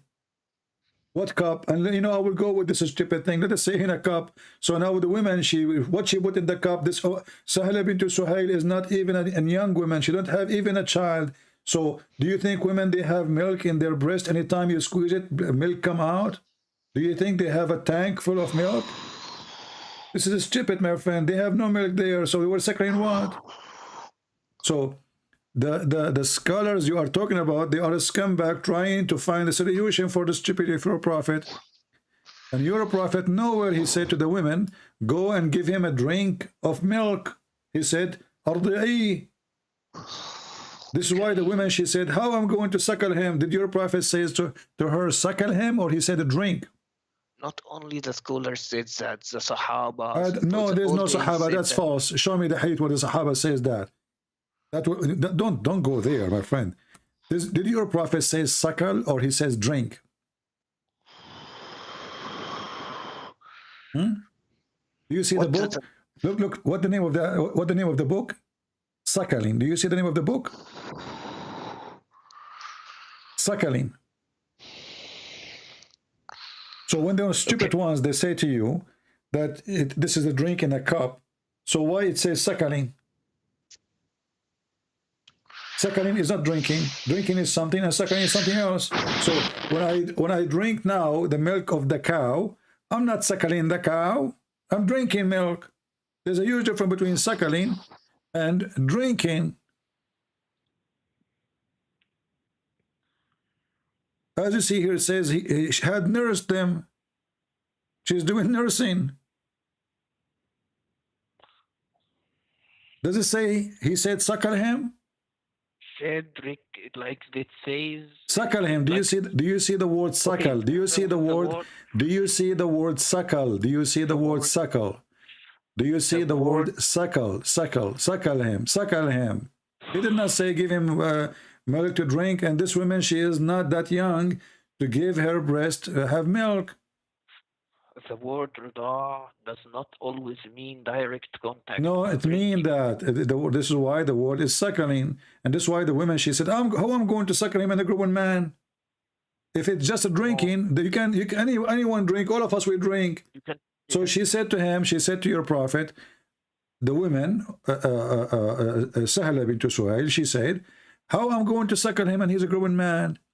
So she was surprised of the word suckling. If it's just a drinking milk, oh, everybody can do that. But she was wondering, how can I suckle him as he is a growing up man? Look, Fifi, okay. There are two opinions of this, okay? The scholar said in a cup. I don't care about opinion. The only opinion is in the front of you. It's your prophet. The women, she did not say I would drink him. I will give him milk or water. Otherwise, she will not be surprised. She said, how can I suckle him and he's a grown man? So what the problem? The problem, he is a grown man and I'm going to suckle him. If it's a drinking, that's not a problem. She will not be surprised. If he said to her, give him some milk from your breast in a cup, then she would say, okay. But here, because he's saying suckle, then the Muhammad, he says, well, I know he's a grown man, and he was laughing. Okay, let me explain something. Okay, there are two opinions of this from scholars. So let's just like in Christianity. The first opinion says it's a cup. Okay, the second opinion says it was only one time, like in the time of the Prophet, only one time, and it My friend, was. you see, your scholars are stupid. It's one time, it's 10 times. Who care what that will do? This is stupid. The son is not her son. The man is not her man. He is not her child. He is not her husband. He is not her brother. And he is a grown man. So what giving milk to a man will do? Explain to me. Go ahead. Stupid. Your prophet is making fun of you Muslims. The thing is, Are like, you Muslims are a bunch of Hindus? Are you Hindus? Like you believe the cow is your mother, etc.? No. Okay, so what the milk will do here? The man is a growing man. It's the thing is, it's not about eating. It's about making him lawful to her. What Like her lawful? son. Still, he can marry her. You can go right now and you can search, is breastfeeding for adult forbidding the women from having sexual intercourse? The answer, no. لا يحرم إرضاع الكبير. Do you want me to show you the fatwa? show me several scholars' opinions on that. Several requests, several scholars. Here we go. Let me show you this fatwa. It says, رضاع الكبير لا يحرم. Here we go. Fatwa number 3901, and this is islamweb.net, and this is your sheikhs. Question: رضاع الكبير. The answer is رضاع الكبير لا يحرم. So what the point? Question is: هل يحرم الرجل الكبير إذا رضع من امرأة؟ أي هل تصبح أمه في الرضاع؟ How about? ما صحة? Listen to the question. So what is the correct that the wife of the prophet, she did that? Here he says, look at the answer. All the four sects of Islam, the four imams of the four sects of Islam agree that the adult breastfeeding for adult does not make anything unlawful, which means the man still, he can have sex with her. Do you see it? It's in front of you. It's in front of your eyes. So what the point of this stupid thing? Still the man, he can have sex with the women. So what the point of breastfeeding for adult? She is not forbidden for him. She is lawful for him. So now the woman, she gave her breast to this person. Okay, still he can have sex with her. So what the point?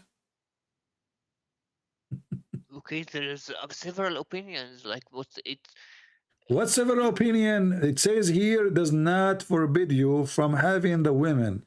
So you can marry her, you can have sex with her, you can have kids from her. So what the point of this stupid breastfeeding for adult? Nothing.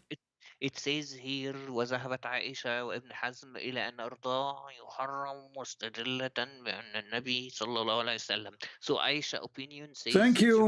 Are you stupid or what? So Aisha, she said that this is what the prophet he did, and she insists. She's against anyone who says like you. She said that this is the right thing. The prophet, he ordered it. And you are avoiding one question I'm asking. What a woman giving her breast to an adult will do? Making her lawful to her. I just showed you the fatwa. I just showed you the fatwa. He can have sex with her. All the four scholars of Islam agree that this kind of a breastfeeding for adult does not make the person unlawful for her to have sex with her. I put the fatwa in front of you, in front of your eyes in Arabic.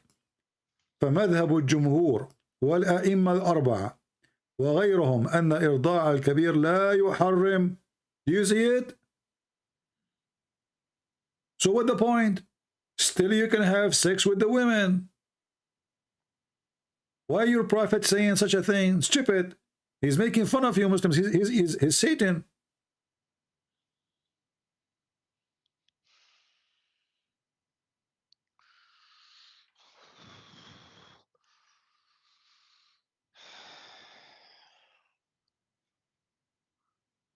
So look what happened now. Wherever we go, we find that your prophet is stupid. And each time I show you something stupid about your prophet, you breathe heavily and you are angry, but you cannot answer me. And you are the one who texts me saying, I'm going to get you busted. Isn't it your text said to me, I will get you busted? Okay, but you know, it says Ibn Hazm and Aisha, okay, because several scholars like Aisha and Ibn Hazm said you haram. That's the point. That's the point of breastfeeding, to make it lawful for her. Okay, so why the four scholars of Islam didn't agree with Aisha if this is the case?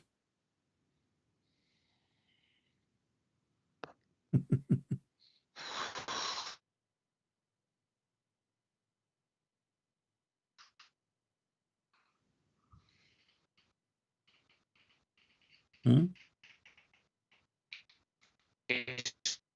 Right? What? Are you saying the bad word to me now?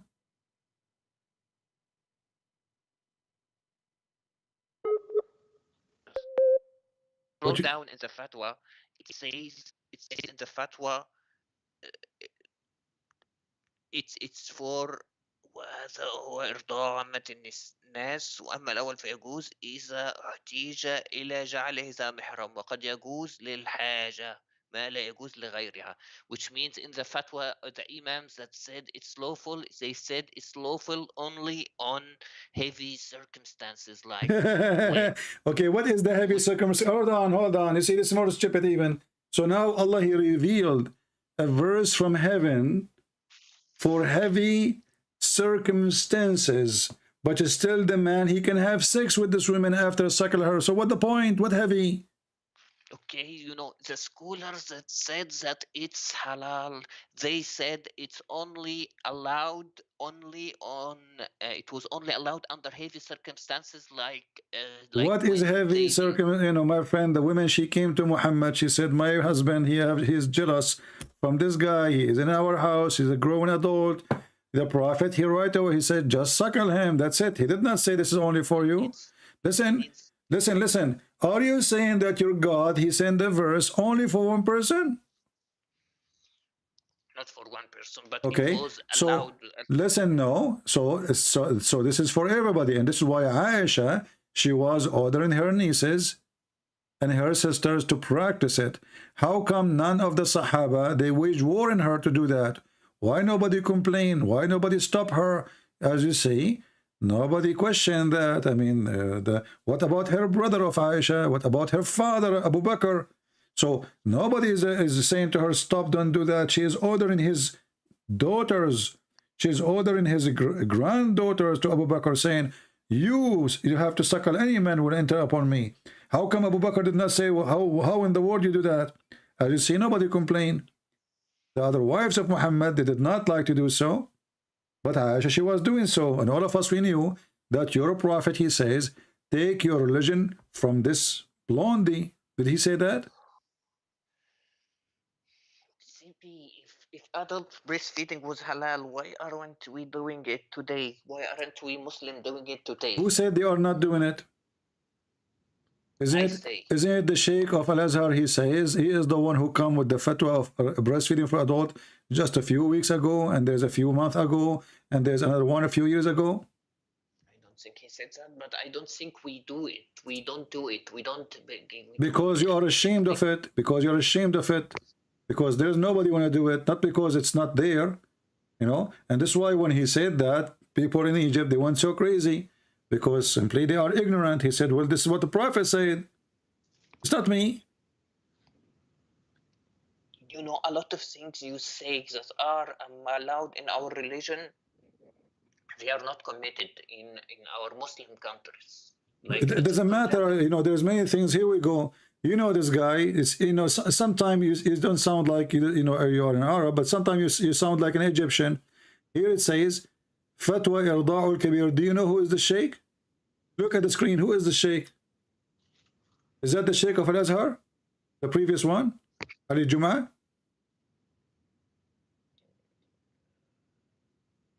Is it bin Baz? Is that the Sheikh of Al-Azhar? Bin Baz. No, this is Ali Juma. Don't know. Okay. Don't trust. Okay. Trust Well, here we go. This is the fatwa here. You know, and they, you know, they are, you know, and here it says أعاد الداعية الإماراتي وسيم سيف الجدل في قضية فتوى إرضاء الكبير. So until now, this is a old fatwa, and now they are talking about it again, and now they are saying we should do it. Some Muslims, they say we should not do it. So, but the fact is, it's your prophet who claimed that Allah sent him verses, and Muslims until now, the scholars, they are saying that, and this is Azhar University, the highest university of Muslims in the world, saying that everybody should practice breastfeeding for adult. And now I'm asking you, when your prophet, he ordered this woman to suckle the man, why? I know Wasim Yusuf, and Wasim Yusuf is not a scholar. Okay. Okay, what about Ali Juma? I don't know. He's not. The Sheikh of Al-Azhar is not a scholar now? He's a Sufi. What about the Deen or Sufi? So what Sufi? You know, all of Turkey are Sufi. So the Muslims, when you ask you how many Muslims, you count Turkey with them. When we say Sufi, you say they are not Muslims.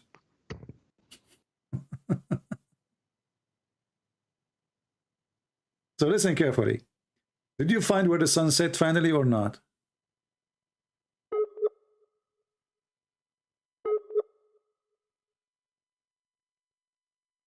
Are you there?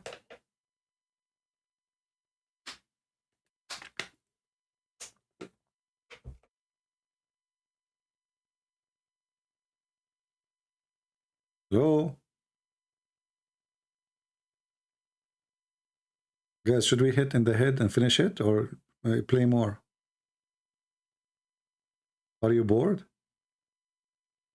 You can't hear me now. We have lost connection. Should we play with him more, or just hit in the head and destroy it?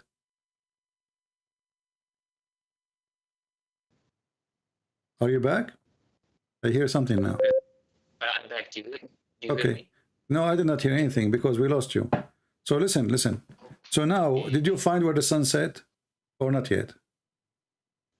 Did you find where Gog and Magog, or not yet? I'm gonna go. Did you find that your God, he destined for you to commit adultery, or not yet? Did you find that Adam did not commit sin, or not yet? Is it true that Adam did not commit sin? Hello? Allah not to commit sins. Did Adam commit sin or not? Allah didn't tell us to commit sins. What? Allah did not tell us. I told you 1,000 times, don't use the internet of the neighbors. Okay, listen, I don't hear you. I'm asking about Adam. When Adam commits sin, according to Islam, did he commit sin, or Allah forced him to commit sin?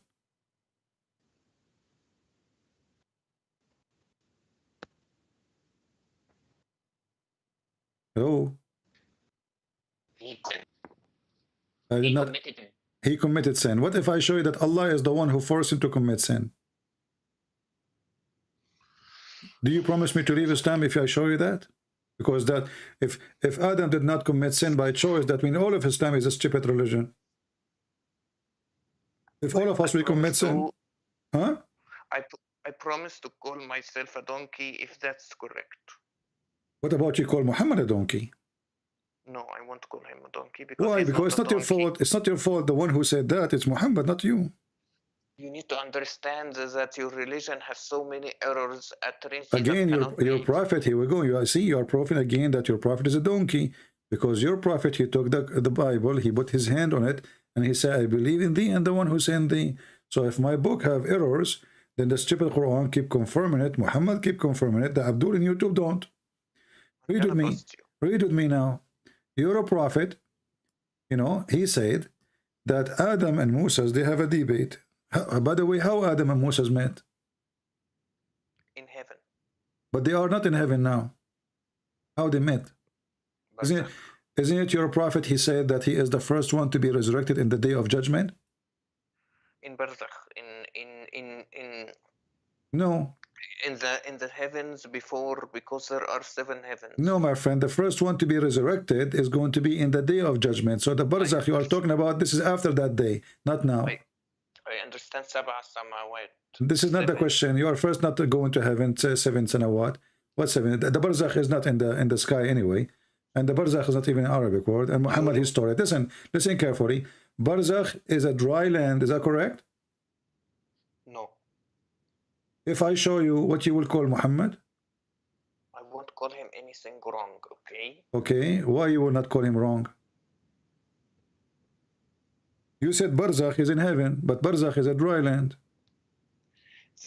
The thing is, barzakh, because the Prophet saw our prophets in the sky. What in the sky? Your prophet did not go to the sky. Did your prophet go to the sky, or your prophet he went to Ethiopia? In Isra Ma'raj. Okay, in Isra and Mi'raj, did your prophet go to the sky, or he went to Ethiopia?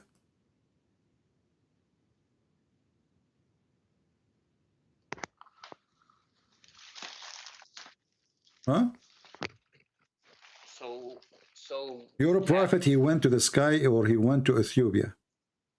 He didn't went to Ethiopia. He went Okay, to the sky. so how he went to the sky and he found the river of Euphrates and the river of Nile under the tree of Allah?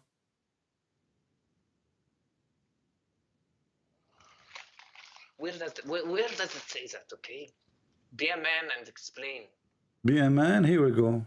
Read it. Your prophet says that. Your prophet did not go to heaven in the sky. The Christian, the Jews, they believe that Adam and Eve, they were in garden on earth, and there's rivers belong to this garden, this heaven. Okay, that makes sense. This is earth.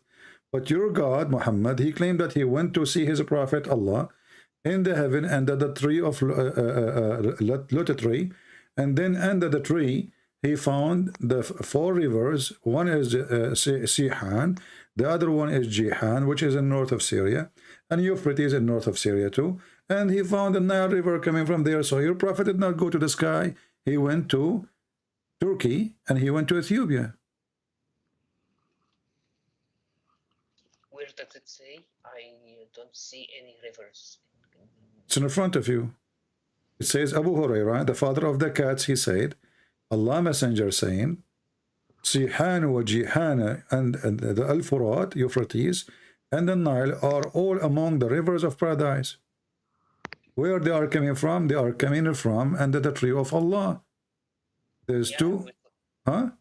Because they will be part of paradise. They will be resurrected. What will be part? This is when he went there. What will be part? Resurrected? The river will be resurrected too. The river is dead. What's wrong with you? Focus with me, Abdul. He went up to the heaven, and he found, my friend, and he found the Euphrates, Sihan, Jihan. They are coming from under the tree of Allah. The tree of Allah is in the 7th heaven. It says here that the Prophet generally said that. He didn't say he saw them up there. Okay, what if I show you then he saw them up there? What you will do? You will call yourself a donkey? Go ahead. Call yourself a donkey. Read it.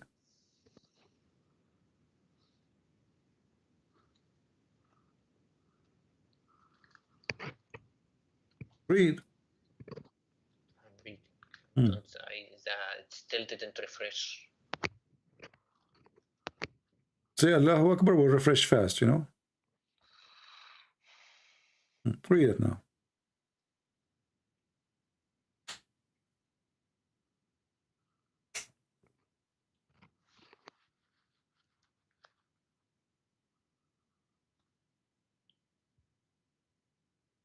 Says he didn't see that. He says that Sayhan, Shayhan, Al-Furat. I don't hear you. Keep it close to the from microphone. I don't hear you. It says Sayhan, Jayhan, Al-Furat, and An-Nile are all part of the rivers of Jannah. It doesn't say he saw them there. No, I'm showing a different hadith now. It should appear now in front of you. It says, I was raised to the lot of tree, and I saw 4 rivers, 2 which were coming out and 2 is going in. So this is in the heaven of Allah, in the last heaven. And now you can call yourself a donkey with certification, as you promised me.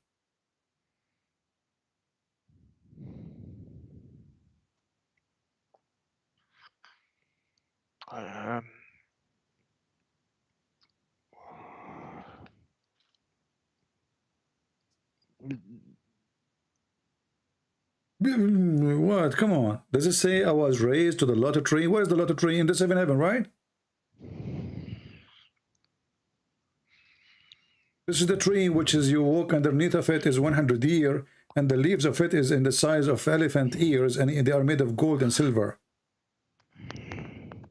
And like, doesn't your Bible say? Don't change topic. You said it doesn't say that. As you see, it says that. So your prophet did lie. He claimed that he went to heaven. He claimed that he have knowledge, and now we find that where he claimed to go, it was the Nile River, which is in Ethiopia, Euphrates River, which is in the north of Syria, south of Turkey.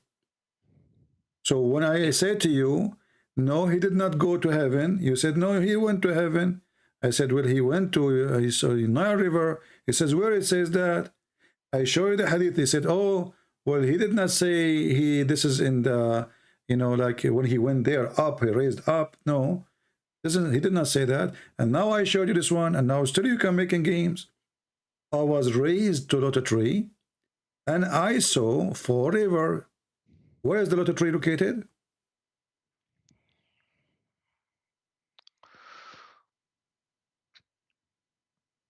Okay, basically, I need you to understand. And understand where does lotus tree exist? Where we can find this tree? Everywhere in the world. What do you mean everywhere in the world? I thought this is only in the heaven of Allah. There's only one. In heaven.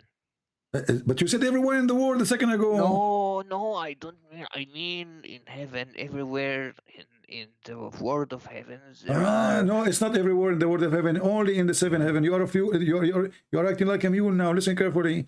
Where do you get this from? It's only in the last heaven where Allah, next to the door of Allah. Allah, he lived next door. He's sleeping under the under the tree like a monkey. So this is where Allah lived, the lotus tree, and he found 4 rivers coming from underneath of it. Like okay, when it says the New Jerusalem in your Bible, does it mean it is the Jerusalem? Don't go there. Don't go there. You don't understand even your book. You don't even understand your book. Don't try. Figure of speech. Not figure of speech. No, he went there and he saw them. He said, I saw them. This is not a new Jerusalem, and this is not a new river. He saw them there in his time when he was alive. He saw them there under the tree of Allah, and he claimed that those are the Nile River, those are Euphrates River, and this is Sihan wa Jihan. I'm gonna get you busted, okay? Okay. I'm gonna get you busted easily, okay? And I'll show you, okay? Basically, Allah who created the 2 rivers, can't he create these rivers again in heaven? Can't he do that? But as you see, he says the Nile River. He did not say other Nile River. He said the Nile River is from the heaven. So he did not say additional river. He says, you claim you speak Arabic, and it would make it more funny. It says here, read carefully if you know how to read, An-Nil wal-Furat. He did not say another Nile. He said the Nile, the Euphrates. Which one? The one we know, not different one. The Nile River, the Euphrates rivers, and those are from the rivers of heaven.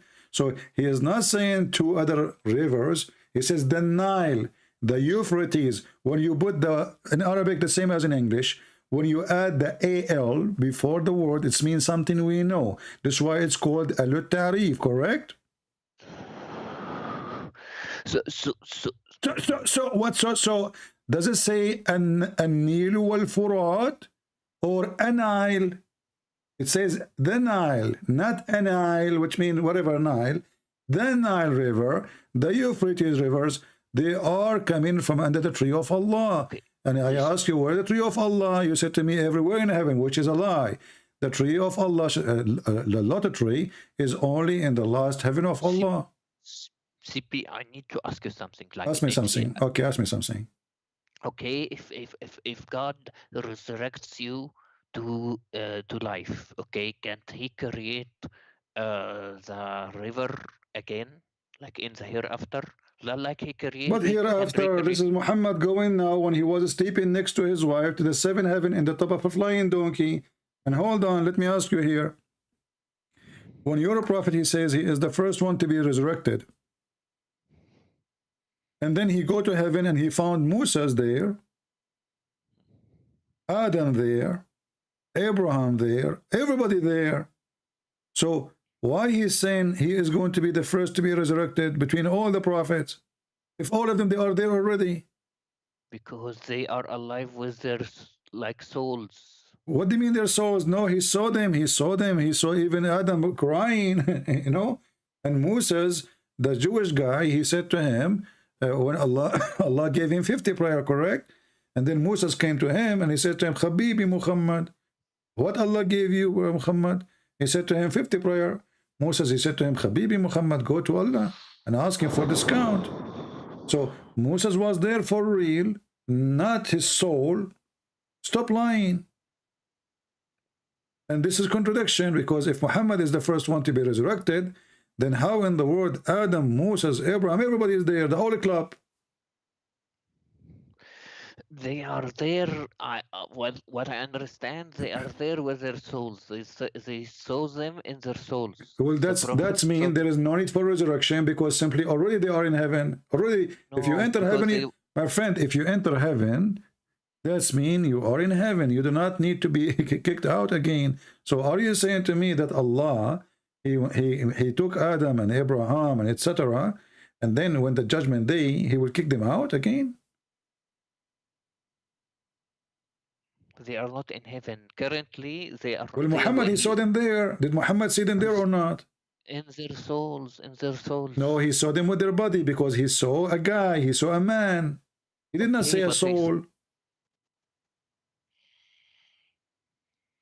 Do you know the prophets are dead? Their bodies in the earth, but their souls are in the sky. Hold on. Did you say their body is in the earth? Yes. Isn't it your prophet? He says that our body, the earth cannot consume it. It's not consumed. It's there, but not consumed. Okay. So why the hadith says that the prophet of Allah, when he die, he stink?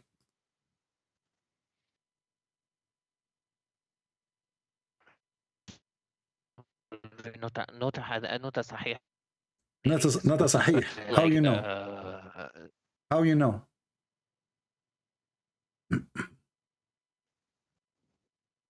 Hello?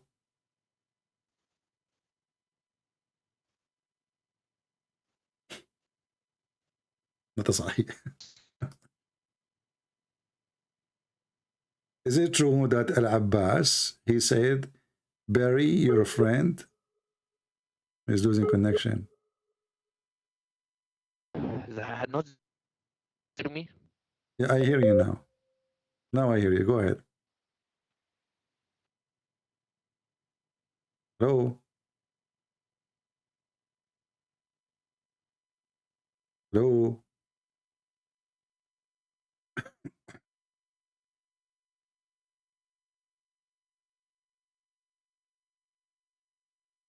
Hello?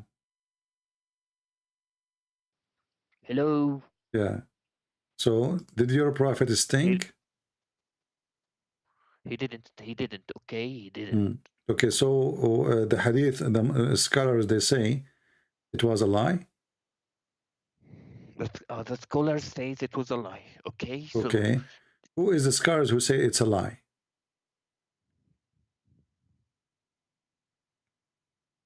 A lot of scholars. Okay, let me get you busted. Here we go. You see, we are showing on the screen Sunan al-Darimi. Darimi, you know the Darimi? Okay. So here it says in hadith number 83 that the prophet, he died in the day of Monday, and he was buried in Wednesday.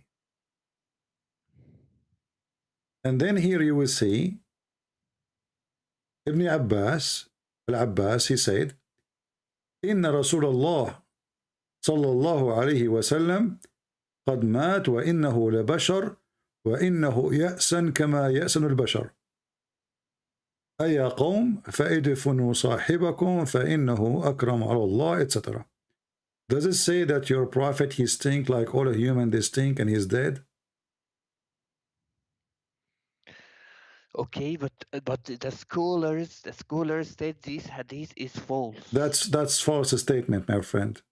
Okay, if you search, you can Is find it. Is Sunan al-Darimi is a false book? No, but it's someone who types reports. He doesn't say. It doesn't say it's correct, because a lot of scholars say it's false. Okay. So why you buried him? If he is not going, if he doesn't stink, why you bury him? Because kuffars might try to destroy his body. Okay. What destroy your body? Your prophet, the Muslims at that time, they are flourishing everywhere. They are taken all the way to Damascus, all the way to Egypt.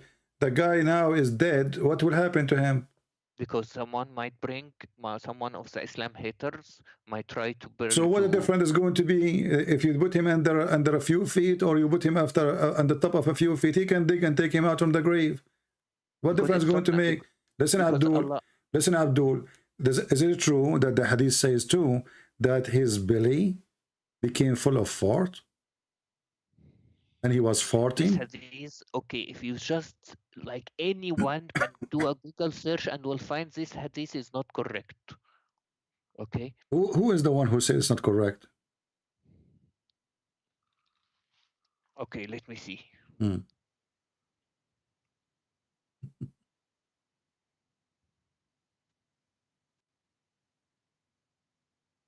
Okrama, you're saying someone called Okrama, right? Okrama, there's no Ikrama, you mean? It says. This is Imam Murrah. It's not munqata. It's not munqata.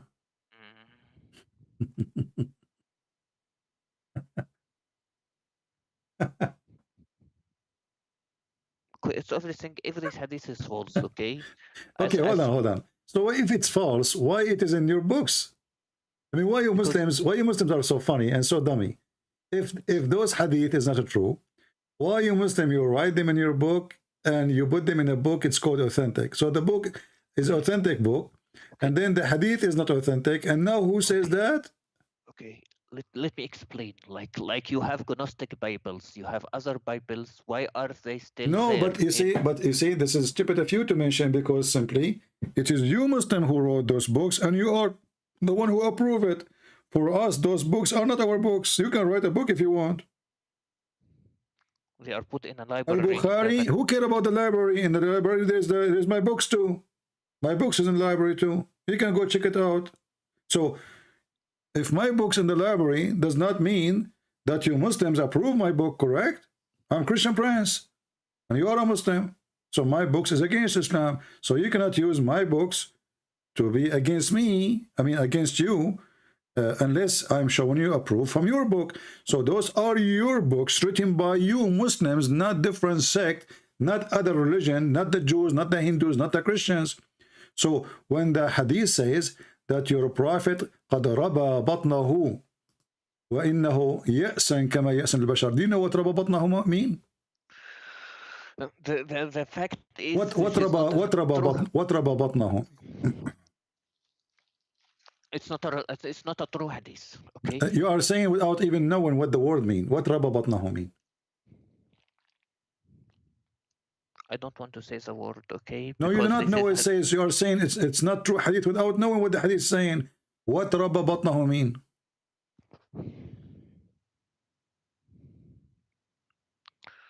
CB, I just need to explain to you that what رَبَى بَطْنَهُ? How you know the hadith is not correct if you do not even know what I'm saying? What رَبَى? What? No, because obviously you do not know what it's mean, and you are saying it's not true. So how you say it's not true if you do not know what I'm saying? Why does it matter what the word means? Because how you say it's not true without knowing what it says?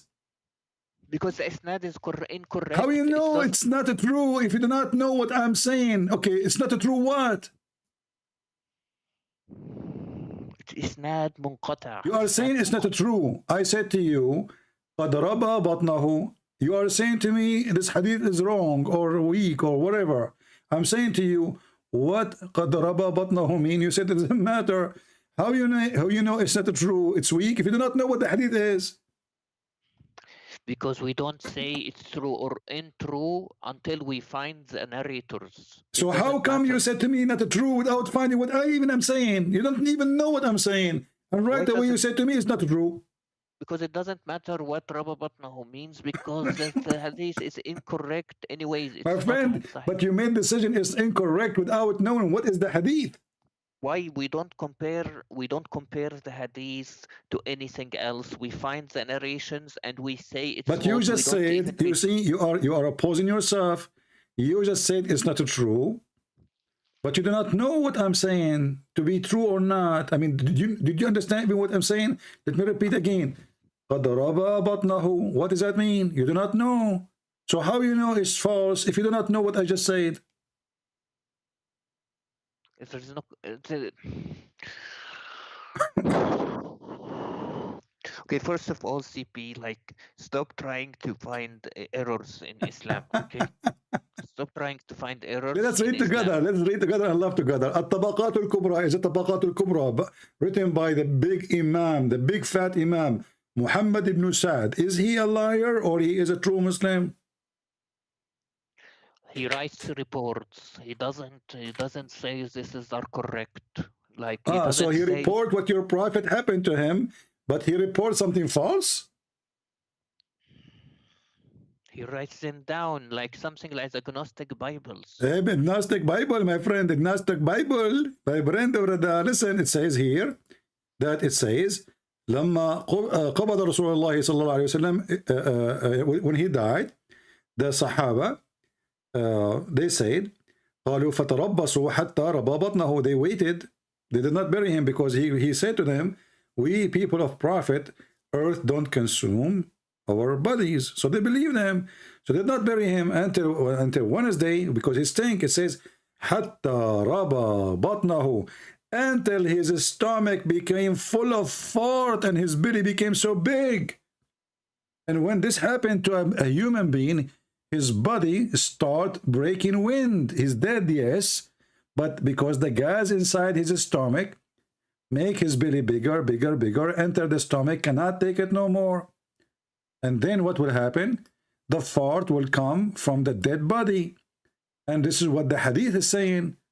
And you keep saying to me, it's not true, but your Muslim scholars are writing it, and you are the one who said to me, they are reporting it.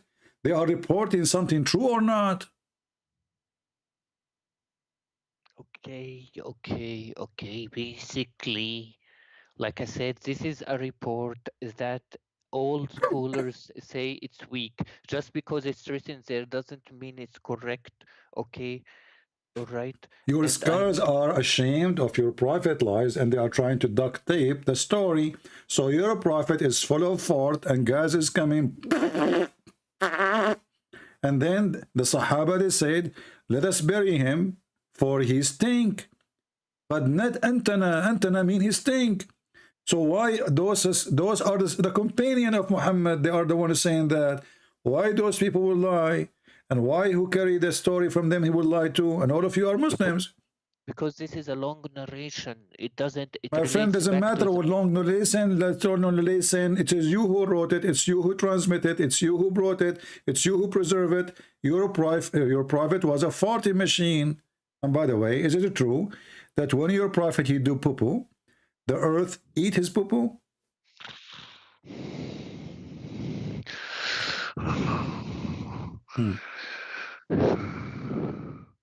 I need you to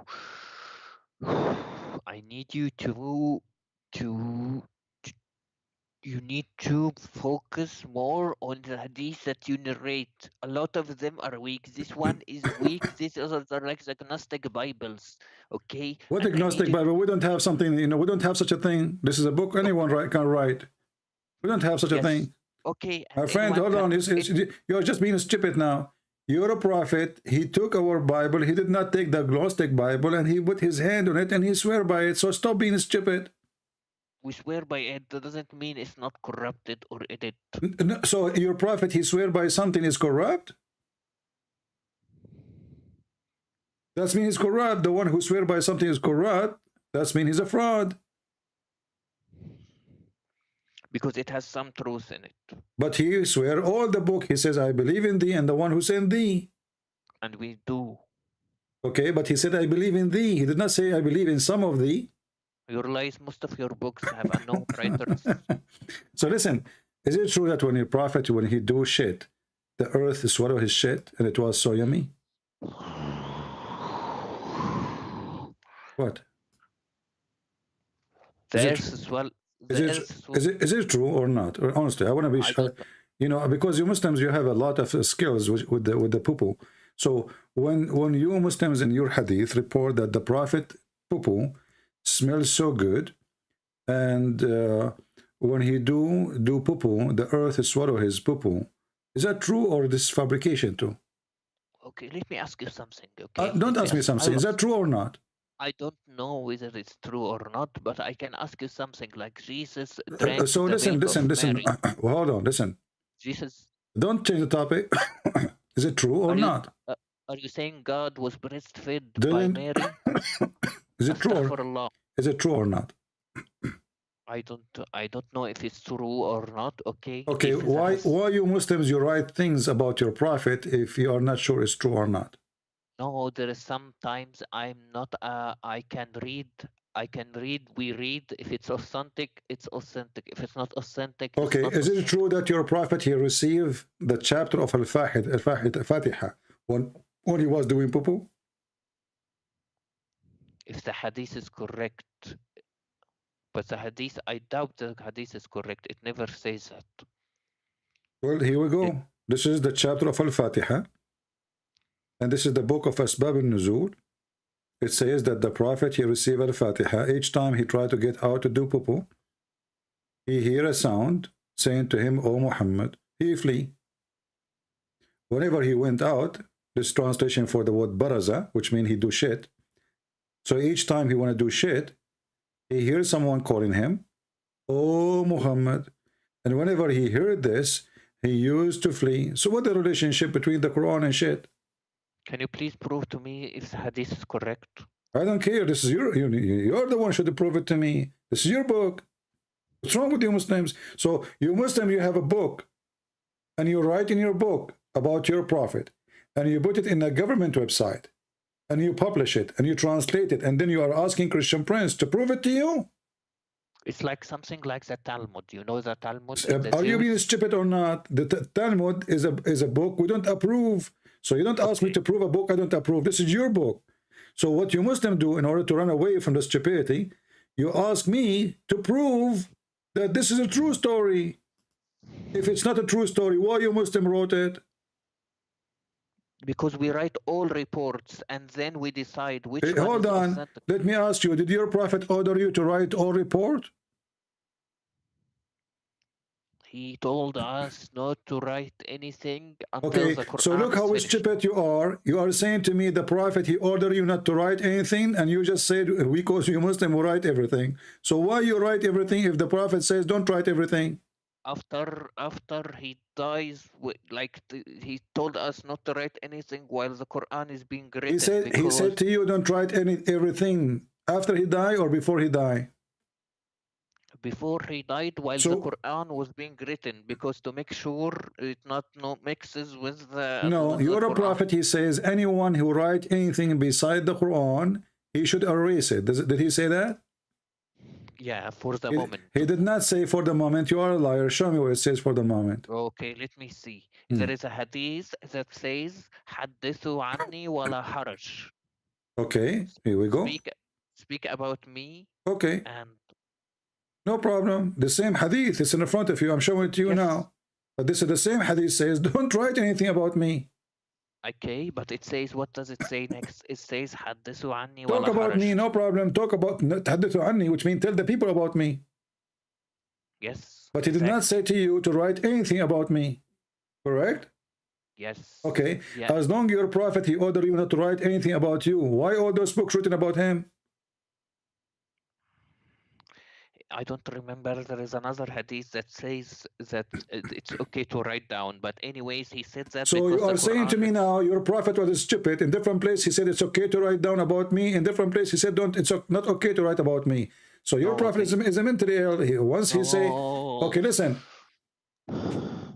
Is it true that your prophet he bring verse from Allah in the morning, bringing command, and second day he changed his mind? Is it true?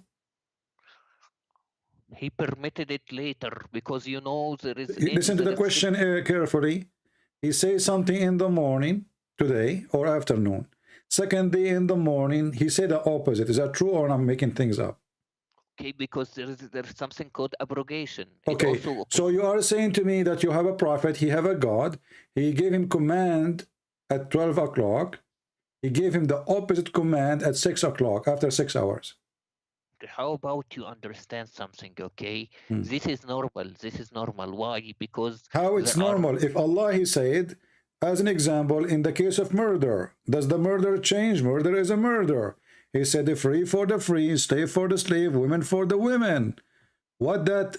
Why I need to change it second day? When Jesus said in the Bible, like it's been told, like an eye for eye. But Jesus, first of all, Jesus, he is speaking about law is exist, 1,000 years ago. And this is not second day, this is not 6 hours after. And Jesus, he did not say, I came to destroy. He said, I came to complete. So what it was fit for a time, it doesn't fit for the other time. And what was fit in the time of Moses is still fit in the time of Jesus. What Jesus said, I did not come to destroy. He did not delete any law. He did not say this is forbidden. Listen, don't make things, Jesus, he complete. As an example, he says that, it's been said to you, but I say, which means I complete it. I did not delete it. He did not delete it. He did not abrogate it. But here we have, listen carefully, here we have a murder. Free for a free. Slave for a slave. Is that justice? Women for a woman. I don't change the topic, okay? No, I'm asking you, how in the world your God, he makes such a stupid mistake? So you're a prophet, false prophet, he make an order in the case of murder. And murder is a murder. Murder in the time of Moses is the same in the murder in the time of Muhammad, the same in the time of Jesus, the same in our time. So if Allah is just, he will not change this law forever. Doesn't matter what year, 10,000 years from now. This is not about drinking alcohol today, tomorrow is not allowed. This is about a murder. Murder is a murder. So when you're a prophet, he says, free for free, women for women, slave for a slave. Is that a just from God? That if I kill your slave, you kill my slave? It was abrogated. It was abrogated. It's abrogated. It was abrogated second day, correct? And don't say about this because you'd have abrogation. Listen, no, we don't. No, we don't. That's stupid of you to say. This is the same prophet. This is the same prophet. He come with the law. He published it. Few hours after, he deleted because people listen. Because people they will start laughing at such a justice. So the whole law. Is this written in the book of Allah or written in the book of Muhammad? This verse. Okay. Jesus abrogated the whole law of Moses. Okay. He never abrogated one thing of Moses. Yeah, really. Okay, give me one thing. Give me one thing abrogated. Go ahead. Okay. Eye for eye, tooth for tooth. Okay. And then he said, "Love your enemy." And if someone slaps you from still, my friend, love your enemy will not change that. The one who committed this, Jesus, he said, the one who lived by the sword shall die. Which means if you kill, you will be killed. What Jesus saying, if somebody hit you in your face, use the Roman law. Don't beat him. Now you have a state, you have a government. They will arrest him. There's a law. If you hit him in the right cheek, you go to jail. So Jesus did not destroy the law of Moses. Still the one who kill will be killed. Still the one who do crime, he will be punished. So you are fabricating stories now. And how your God, he gave an order in the case of murder. He said free for free. Okay. Slave for slave. No problem. And then women for the women. Why Allah abrogated the law few hours after? It was abrogated because this was known as a tribal law, and it was allowed in the start, okay, and then it was abrogated, okay. It's So, fine because okay, so Allah, he changed his mind after 6 hours and he found that he should not it's not accept, he should not follow the tribal. Are you saying your God, he was taking the law, which is stupid, and then he thought about it. He said to himself, this is dummy. I'm not going to follow such a law. Are you saying that?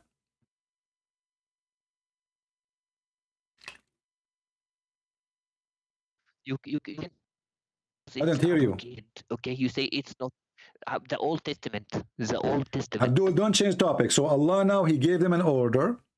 In the case of murder, it's a murder. Where is justice?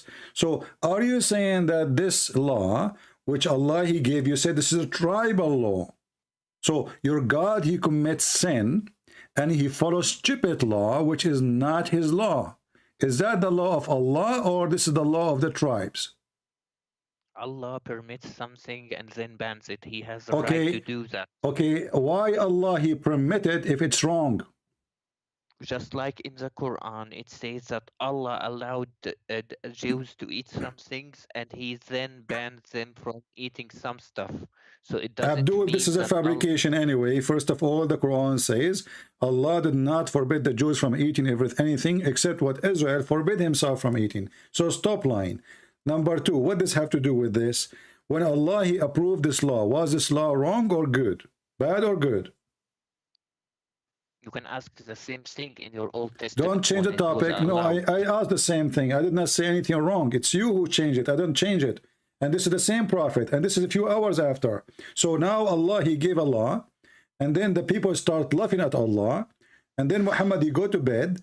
And then he wake up in the morning. He says, Allah gave me better law. And by the way, what is the better law? Do you know?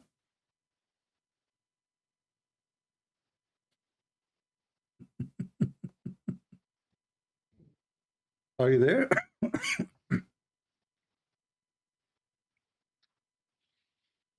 Hello? Can you hear me? Hello. Okay. How many people die wrong by this law?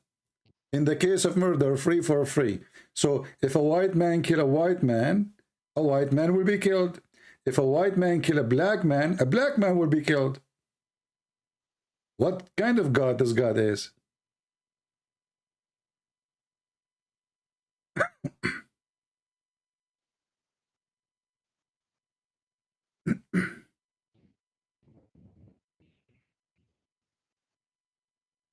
Hello? I'm losing my voice.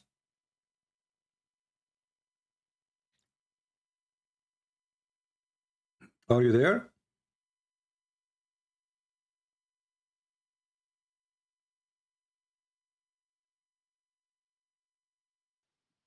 Do you hear me? Now I hear you. So was this law bad or good? This law, this verse in front of us, is it bad or good? This is I'm losing your voice. Okay, let me repeat again. Was this verse bad or good?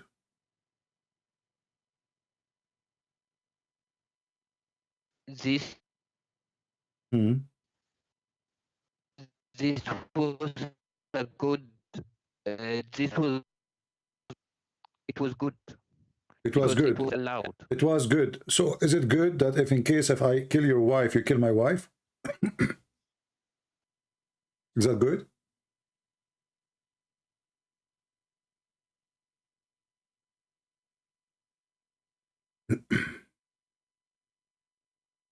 Hello?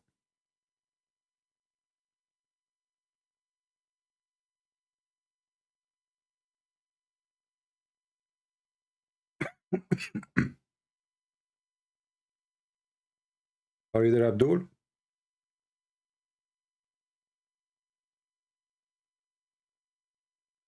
I didn't hear anything. So when if I kill your wife, is that okay? Is that good? Is it good if you kill my wife, I kill your wife? Is that good?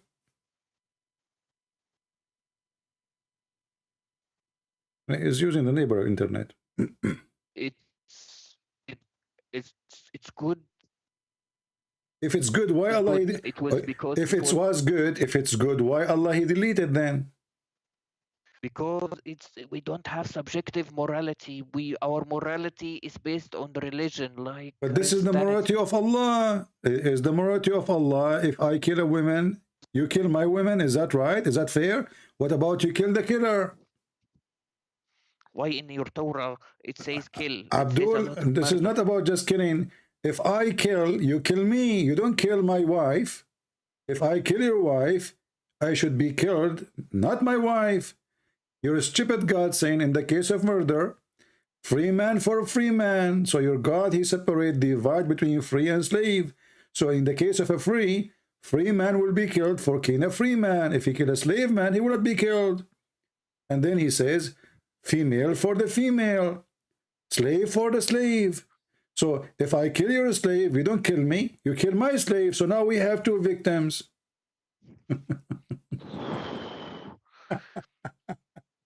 What you don't get that this is also your Old Testament has many laws that Abdul, are not acceptable today. You keep running away to my law, but you cannot answer about your law. Listen carefully. So when your God did abrogation, did he abrogation because he want to make better Quran, or he is not making better? You can also say that about your book. Don't change the topic. We don't have such a thing. There's nothing changed. Okay, so you apply all the Old Testament. Yes, we apply all the Old Testament. There's nothing. But because we don't have a law, we don't have actually a government which is going to practice the Old Testament, to practice it. Moses was a king. He was a prophet. He was the ruler. We don't have that. We don't have a government. Go by the Bible. If we do, the Bible will be our law. So stop being stupid now. I'm asking you, when your God, he abrogated this verse, did he make a better verse or not better verse? I cannot answer this, okay? Why you cannot answer this? What's the problem?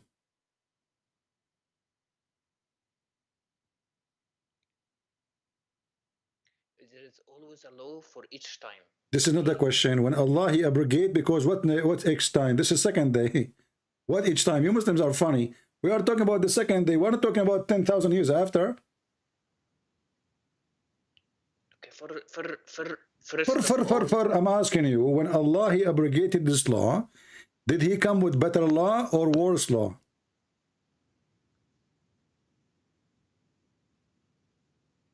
it came with a better law, better than the tribal law. Okay, so this was the tribal law, not the law of Allah then. Because Allah permitted it. Like okay, he permitted so listen carefully, guys. Allah, he accept that tribe law to be his law, and then Allah, when he went to his office for a few hours, he said to himself, this is a stupid law, I'm not going to follow the tribe law. That's what you just said. That, like I said, you can also say that about Jesus abrogating. You cannot, no, you cannot. First of all, Jesus came long after Moses. Secondly, he says, I came to complete, not to destroy, so stop lying. And he did not say, I'm going to give you Quran better than the Quran.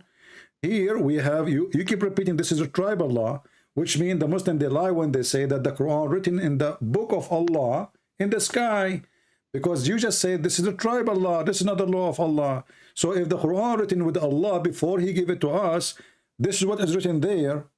This is not the tribal law. Was this book exist? This verse was exist before mankind is exist or not? It was in the days where they had to use a specific law, and he had to Abdul, God don't adopt, God he order. God he don't follow pagans. Those are pagans.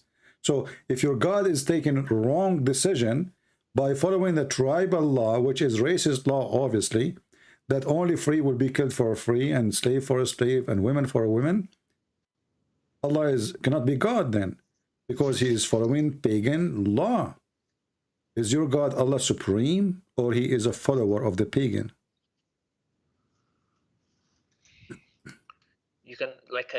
okay, when we speak about the Old Testament, Christian scholar says it is a tribal law. Abdul, I feel sorry for you because you could not answer anything. You keep jumping to Old Testament, and you stupid idiot. The Old Testament in the Quran says, in the case of murder for Moses, he says if someone he killed one innocent person as if he killed all mankind. This is from the Old Testament, and your prophet copying the Old Testament. So stop being stupid. And Jesus forbid us from killing anyone. So here you notice that in the case of murder, your prophet, he is killing the victims, more victims. He's not killing the murderer. So in the case of a free, if I kill a free man will be killed, which means equal to me. If I kill a slave man, I will not be killed.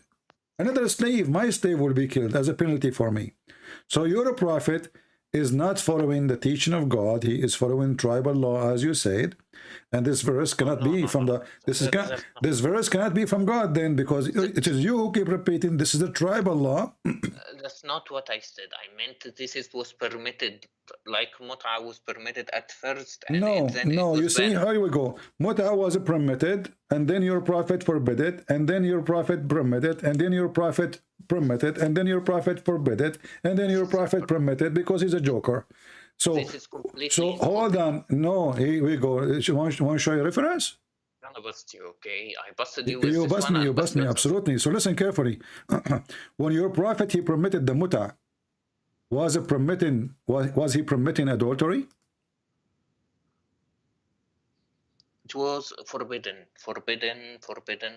Did he permit? What do you mean forbidden?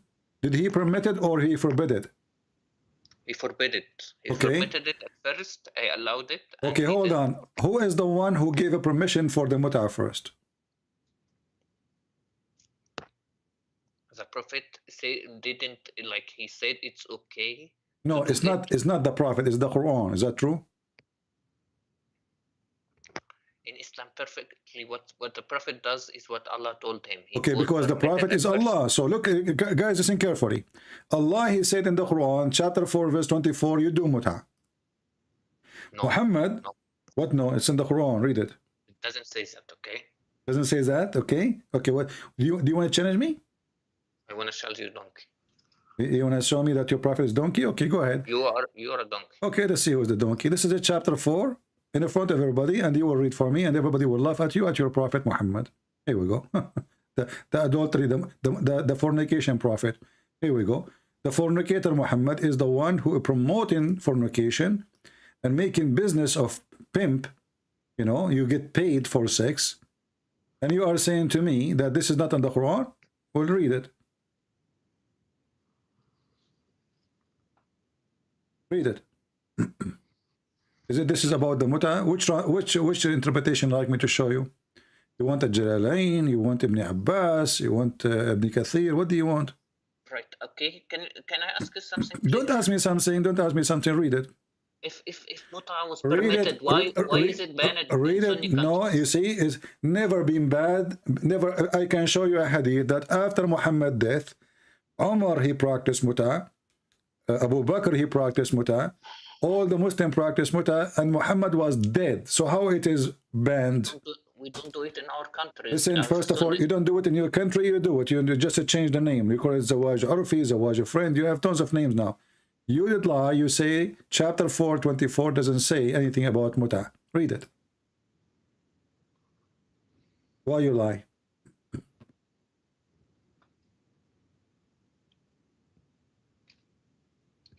It says this practice was later abrogated. Thank you. So it was in the Quran. You did lie. You said to me it's not in the Quran. I said to you chapter 4:24. You said no, it's not. And you said I will make you. I will get you busted, and you call me donkey. So now you are the donkey. So either you are a donkey or you are a liar. Which one is you?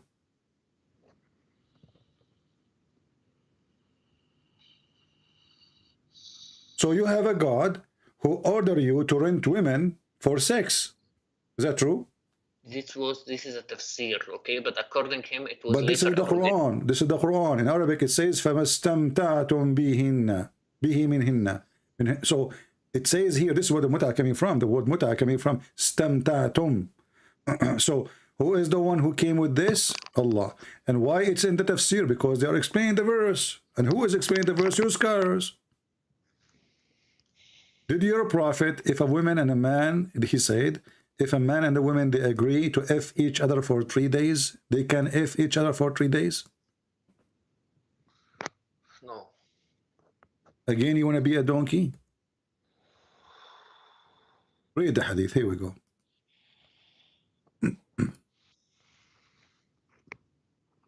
Three days.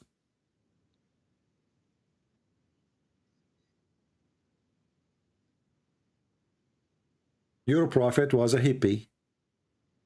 Muslims effing each other. Read. It's not showing on the screen yet. That's someone in the screen. Now, does it say on the screen?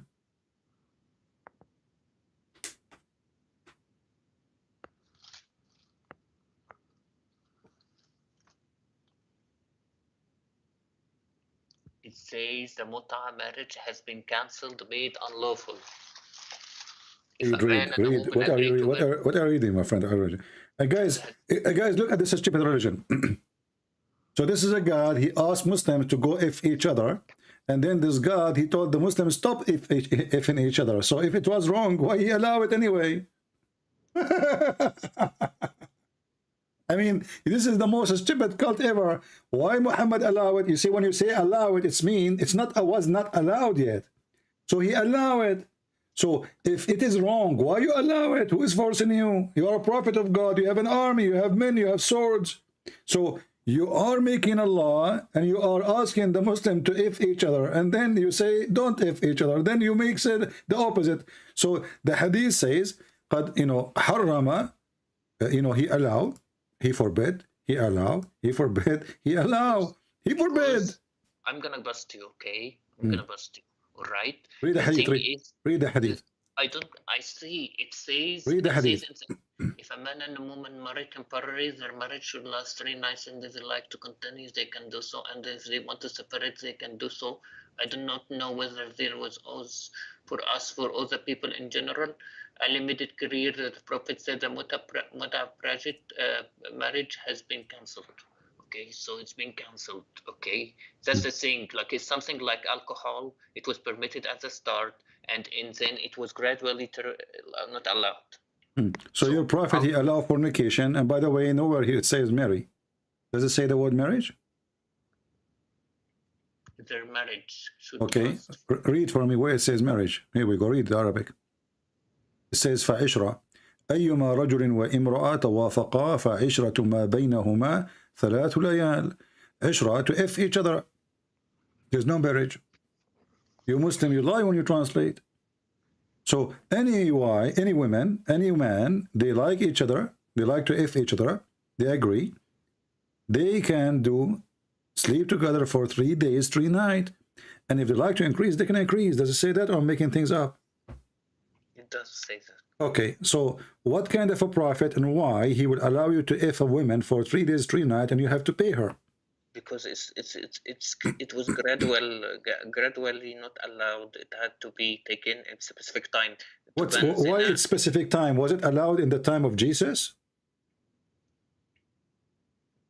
Was it allowed in the time of Moses? Did Moses says you can go and do mut'ah 3 days, 3 nights? Don't you Muslim, you claim that you are, Moses is a Muslim and Isa is a Muslim, and then you do the opposite of what Moses taught and what Isa taught, supposedly?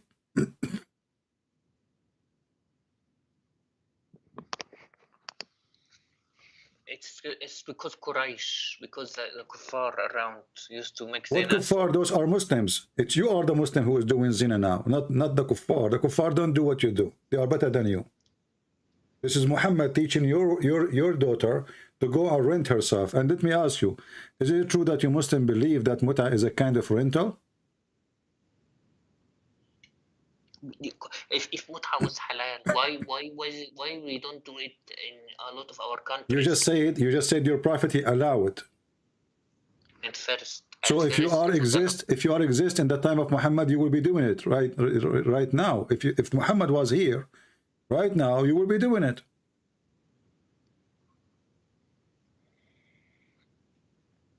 So does it matter really if it's allowed now or not? Okay, let me. I'm asking you, is it true that muta is a kind of renting, like you rent a car? Yes or no? Yes or no? Is it true? Is it true? Is it true? Okay, so what kind of a prophet he allow you to rent a woman? Yes, it was allowed at first because gradually, no, muta is agreement. It was an agreement between two people at first. So is it a rent? Is it a rental? So it was at first. Is it a rental? To stop fornication. How you stop fornication by fornication? You are fornicating. By making it 3 days and then stopping it. Okay. So now you are allowed to fornicate for 3 days. It's better than fornicating for 5 minutes.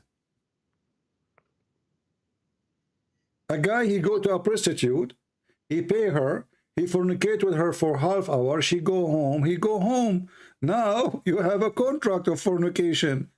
Muhammad, he made the prostitution legal. Why does it matter? Because it's matter. I'm asking you, is it true that in Islam you rent the women? Yes or no? You rent her.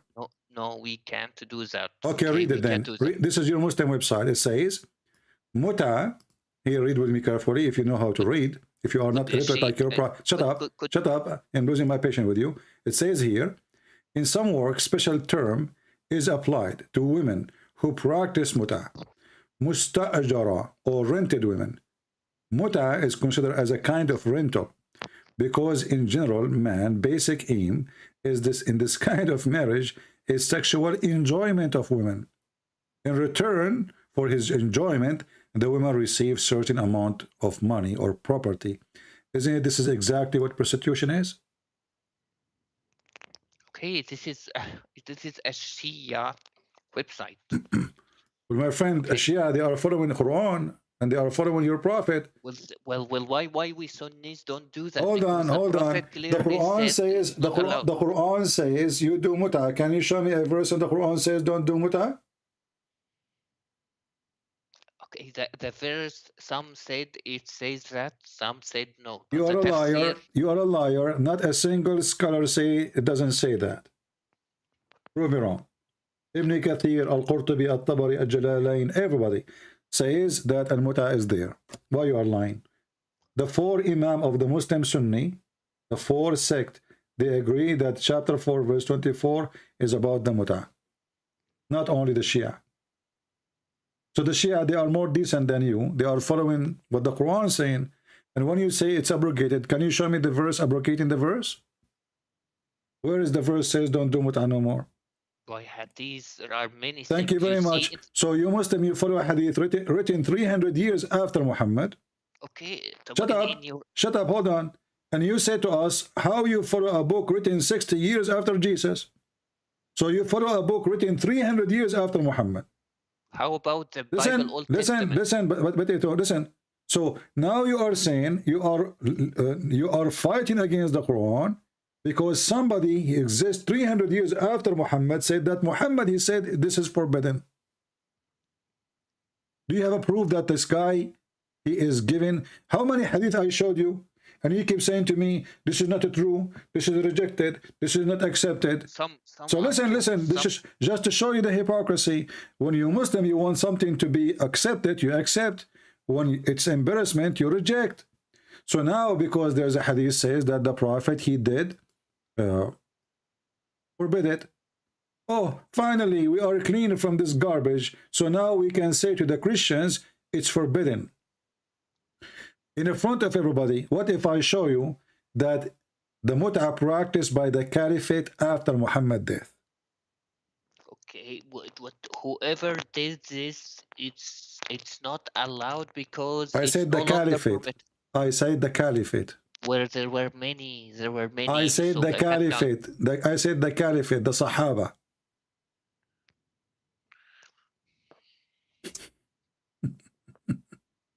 If they did, they didn't know it was become haram anyways. So hold on. So the Sahaba, they are practicing something haram after Muhammad's death?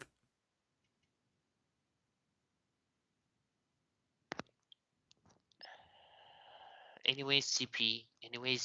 Anyway, what? Anyway, hold on. Did the Sahaba, the companion of Muhammad, did the Caliphate, the first companion of Muhammad after Muhammad's death, they still practicing mut'ah, yes or no? Even if so, even if the hadith is true, it says, you know, when they say it's false, they say, when the people that says it's true, they say he didn't know. It could be a sahabi that didn't know at first that it's been abrogated, okay? And it's been abrogated, and the evidence that we don't do zina in our countries, we don't commit mut'ah in our countries, only Shias do that. We have a clear ruling by all our shuyukh that it's not permitted for us to commit mut'ah. Okay, none of the people I know commits mut'ah. Okay. So why? If it was halal, if Abu Bakr, who is the one who is going to practice forbidding what Muhammad forbid? Isn't it the Caliphate?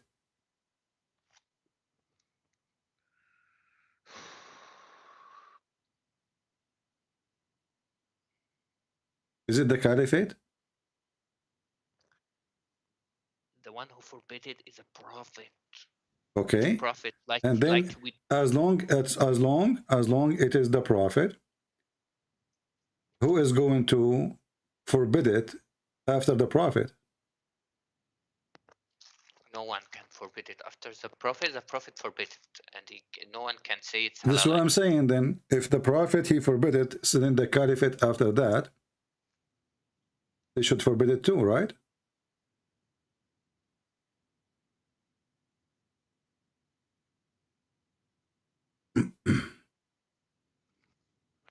Hello? Are you there? I'm there. Okay. So if Allah Prophet he forbid it, then the Caliphate should forbid it, correct? The Prophet cannot forbid it, okay? But okay. Let's so see. When the Caliphate, when Muhammad died, and it's forbidden, I mean, those are the first one in the time of Muhammad, not like Al-Bukhari who came 300 years after.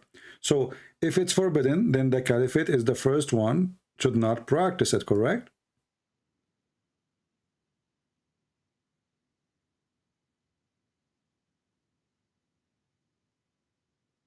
Hello? Okay, I'm here. Okay, so did the Caliphate practice the mut'ah after Muhammad's death? No one committed the mut'ah after his death unless they didn't hear about it's not being allowed.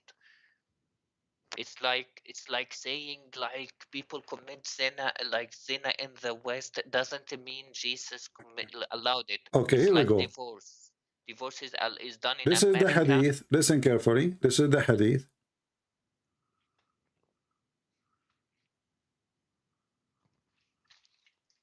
Okay, is it sahih? The mut'ah came in the book of Allah, and we did it with Rasulullah. Your prophet, he used to do mut'ah too. And no Quran came to forbid it until the prophet he died. Do you see it? And it says, this is Sahih. Al-Masdar al-Bukhari. Do you see it? Just because it's from Bukhari doesn't mean it's Sahih. Oh, so now Al-Bukhari is a lie too. Whatever we show you, it's a lie. No. Well, it says Sahih in front of your eyes. You claim you speak Arabic. Where does it say Sahih? It's in front of you. It says Sahih. Here we go. Sahih. خلاصة الحكم صحيح. Page number 4518. Sahih. And this is the hadith in English. Al-Bukhari. Sahih. Can you zoom out? Can you show me the hadith again? Here we go.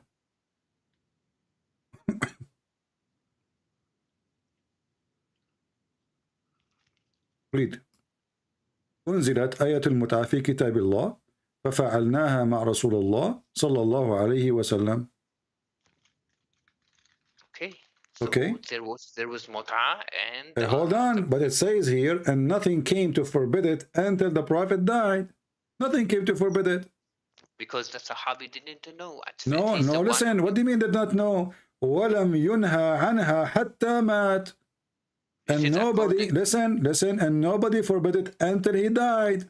This is according to him, but all the other scholar, all the Sahaba. What is scholar, my friend? This is Sahih. This is Al-Bukhari. And look what the Muslim, they lie. Here they add the word Hajj, the verse of Hajj. This doesn't say that here in Arabic. It says, "أنزلت آية المتعة في كتاب الله ففعلناها مع رسول الله."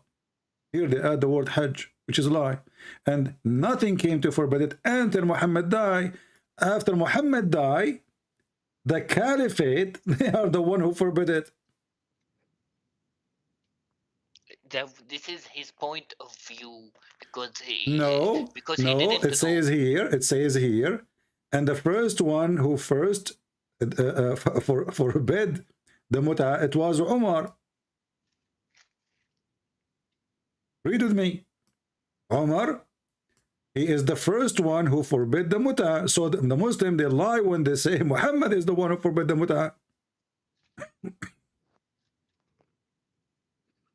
Which means all the caliphate before Umar, they practice it. Uthman, he practiced it. Whatever flows your boat, okay? Because I think so. My friend, stop being stupid. It's in front of your eyes. You got busted, my friend, and you get served. And أول ما نهى عنها كان عمر. Who is your God?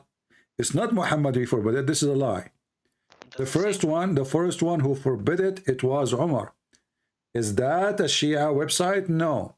Is that a Shia book? No. Is that a Shia statement? No. So stop lying. Your prophet never forbid the mut'ah. It was Umar. And as you see, no verse came, nobody forbid it, and Muhammad, he practiced it, and you Muslims, you are following a fornicator. Your God is a fornicator, and your God is a pimp. Can you read فَقَدْ نَهَى عَنْهُ فِي الْحِجِّ? It means in Hajj, in Hajj, in... My friend,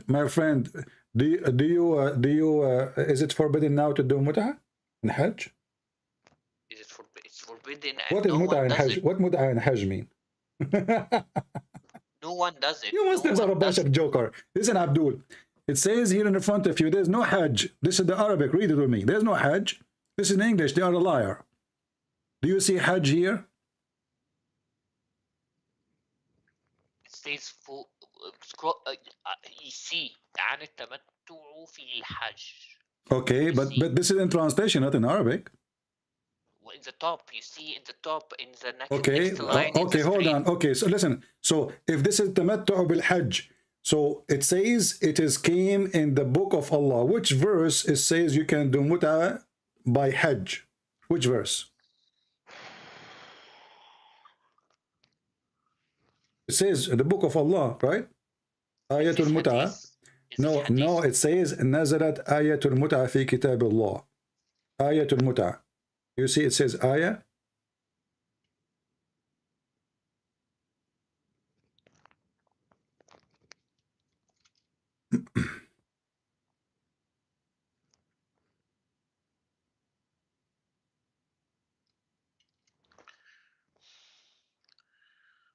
What Muslim they do? What the Muslims do in the Hajj mut'ah? What does that mean?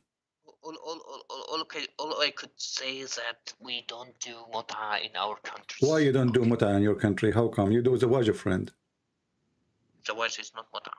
The zawaj friend is mut'ah. You Muslims, it's a contract. It's a contract for sex. No, it's contract for everything, not just sex. No, it says temporarily. There's no marriage in Islam. In Christianity, why do you do that? In Christianity, even you cannot divorce unless she do or he do, cheat. So that's it. So listen. Because in Christianity there is a real marriage, divorce is extremely hard. In Islam there is no divorce because there is no marriage. And let me ask you, in the case of mut'ah, there is a divorce?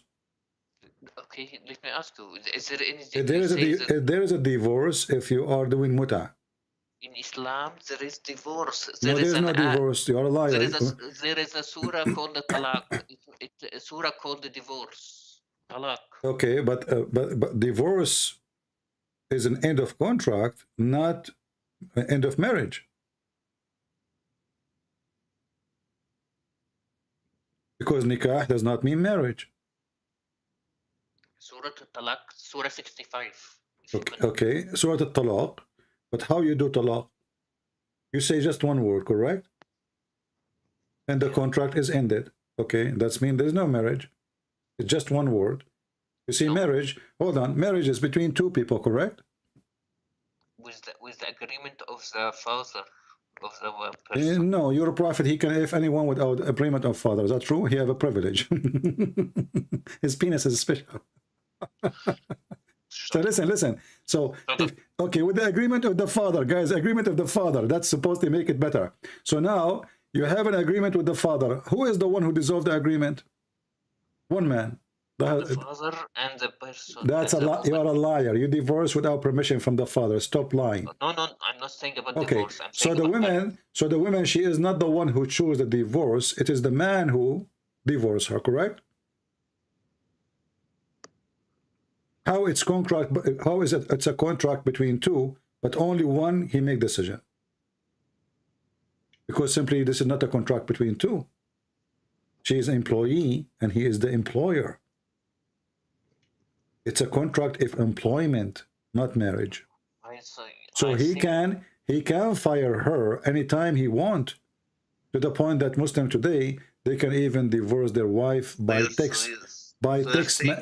text message, correct? So you're saying divorce is bad? I'm saying there's no divorceness now. It's a contract. Oh, yeah, that's why there is a surah called divorce in 65. You can call it a divorce, but it's not divorce. Okay, you're saying because Islam has divorce, it's like an employment, well, right? You know, okay, what is the reason for divorce in Islam? Anything? No, it's not. It can't be anything. It has to be a valid reason. You are a liar. You are a liar. Even a man, he can beat his wife, and nobody have the right to ask him why he did beat her. Beat her lightly. First of all, there's no lightly. And Omar, he said, no man shall ask a man why he did beat his wife, correct? The Prophet said, beat them like lightly, do not cause injury, do not beat the face. I laugh at this because he said, do you beat them lightly? I laugh at this because he just ordered you to beat them. Secondly, he said, don't break their bones. That is lightly. Secondly, read with me. It says that Umar reported that the Prophet of Allah saying, a man will not be asked about why he beat his wife. Same about his marriage, divorce. So she is his wife. She became his, his dog. Why a man cannot ask? Why even the father cannot ask why you are beating my daughter? Why? I'm not sure about this hadith. Is it true? Like I said, everything has to be corrected. Sahih or not. You see, what we learn from you, that you Muslims are a bunch of liars, and your books are not trustworthy. The Prophet said, just shut up, because everything I show you, either you say it's a lie, either you say it is I cannot answer it, or you say who said that hadith, how we can confirm it, can you prove it to me? So you yourself, you have the book, you publish the book, you translate the book, you preserve the book century after century, and then when you read your book for you wash your hands from the book, because all of you are a bunch of liars. You play games. There's no honesty. If I ask you right now, if I want to learn about Muhammad, to which book I should go? Okay, like these things, like okay, so because it's divorce, it's employment. Okay, listen to me. Answer the question. If I want to learn about Muhammad, which book I should read? You should read Sahih, any hadith. I just showed you Sahih al-Bukhari, you refuse it. No, I showed you Sahih Muslim, you refuse it. No, I show you all kind of Sahih, you refuse it. Some stuff are Sahih, I admit. Okay, so I'm asking you for the last time, as long the Sahih book, authentic book, is not accepted by you. So which book will teach me about Muhammad? If all your books is a scam. It's about each report is sahih or not sahih, but So you are saying to me, you are saying, but what is reported for you, according to you, is not correct. Other scholars agree it's correct. So you Muslim, you play games. So listen carefully. What we learn from you, that in Islam there's nothing correct. All the stories Muslims they have about Muhammad, it might be false. I admit that a lot of what you said is sahih, but there are several parts that are not sahih, and those are sahih, they are wrongly interpreted by you, like mut'a is abrogated. That's why we don't commit it in our countries. When you say to me it's abrogated, show me where the abrogation. Secondly, like if you abrogate it or not, that will not change anything. Your prophet, he is promoting fornication and promoting prostitution.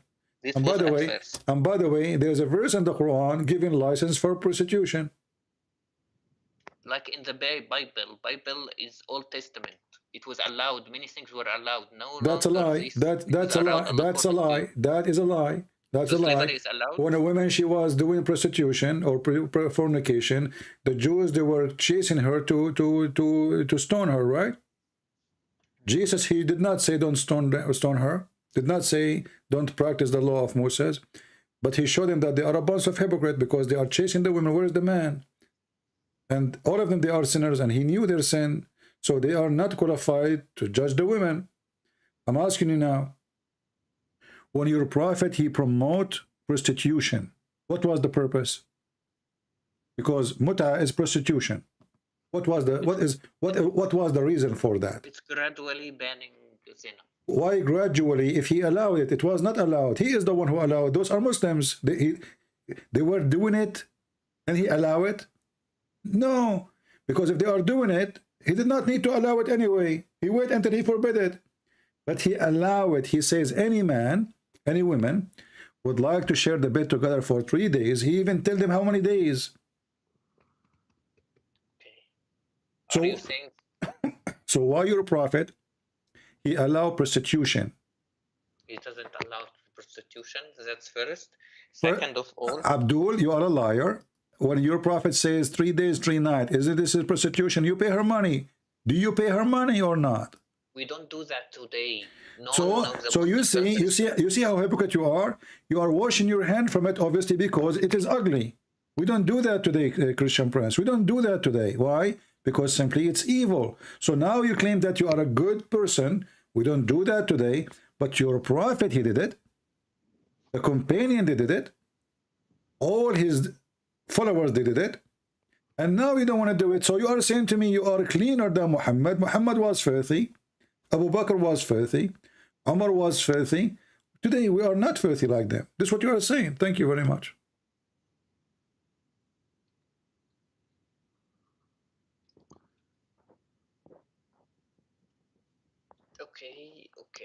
Okay. So did you decide to leave Islam or not yet? No, I'm not leaving Islam because like... Okay, I will ask you one last question just for fun, so we can finish this because I have to go. It's getting so late for me. Your prophet, he kissed the black stone. And you Muslim, you claim that you are not pagan. Why he kissed it? So you're saying kissing the black stone means we worship the black stone, right? Why you are saying to me, you mean, you don't mean? Did I mean anything? I just ask you a question. You start making a guessing story. He kissed it because you are like Joe Biden who forgot his name. I'm asking you, why your prophet kissed the black stone? As simple as that. I did not say I mean. I did not say what they mean. I'm asking you why he did that. Why your prophet kissed the black stone? Okay. So he kissed it because it's important because because Abraham used this stone to stone the shaitan. So it's a memorial. So this big stone, he stoned the shaitan with it? Yes. But this is mean the shaitan was touched by the stone. So you are Muslim kissing the stone which touched the shaitan?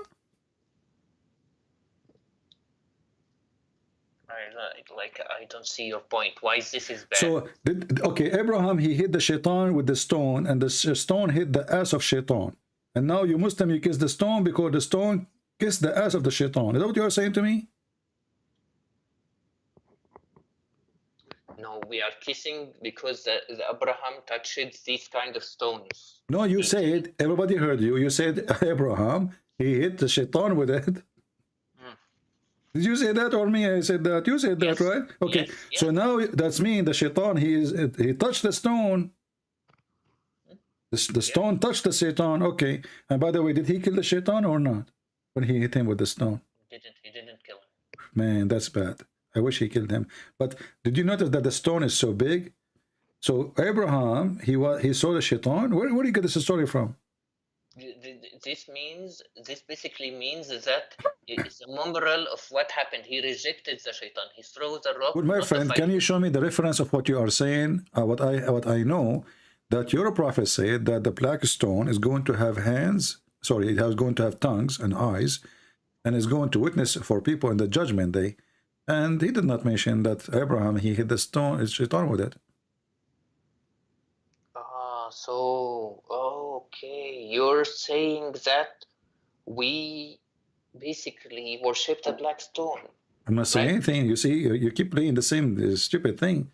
I'm saying, is it your prophet who said, if you touch the black stone and the Yemeni corner, it erases your sin? Yeah, it will erase the sin, not the stone itself. We will erase it. Allah will erase the sin. No, it says whoever touched them, it erased his sin. It doesn't say Allah will erase his sin. Why you are adding words? It's not there. Well, I suggest you reread the hadith. Here we go, the hadith in front of you. So you Muslims are a pagan people who believe stones erase your sin. Read it.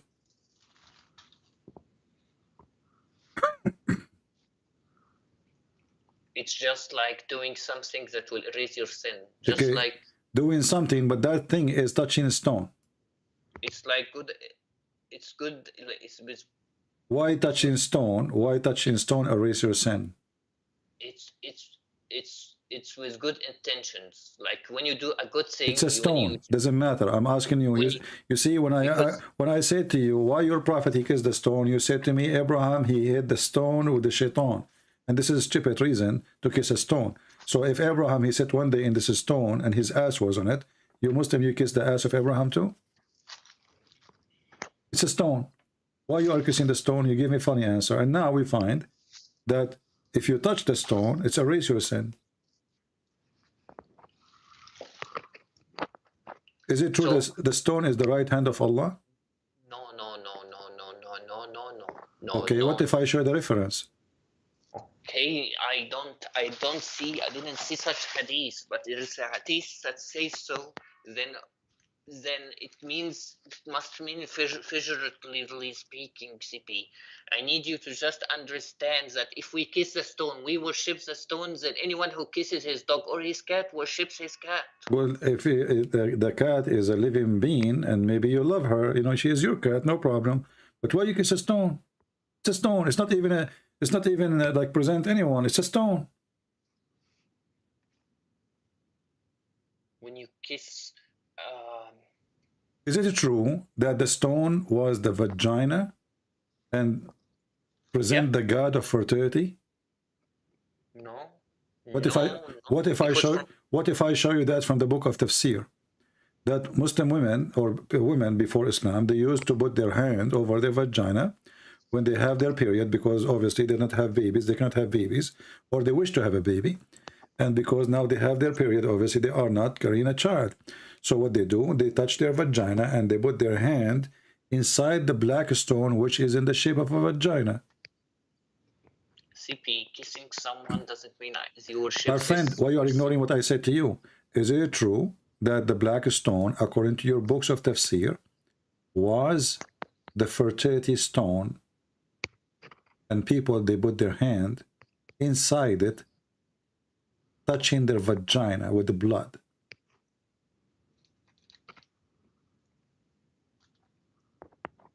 If there is no Sahih hadith, I don't consider it true.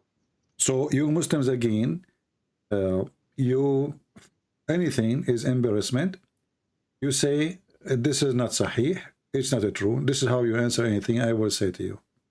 When you search, do search for each hadith. We every word you say, we search for the reference. But there is something. So when you're scholars, they explain the Quran, and then they come with this interpretation. They did not search the reference.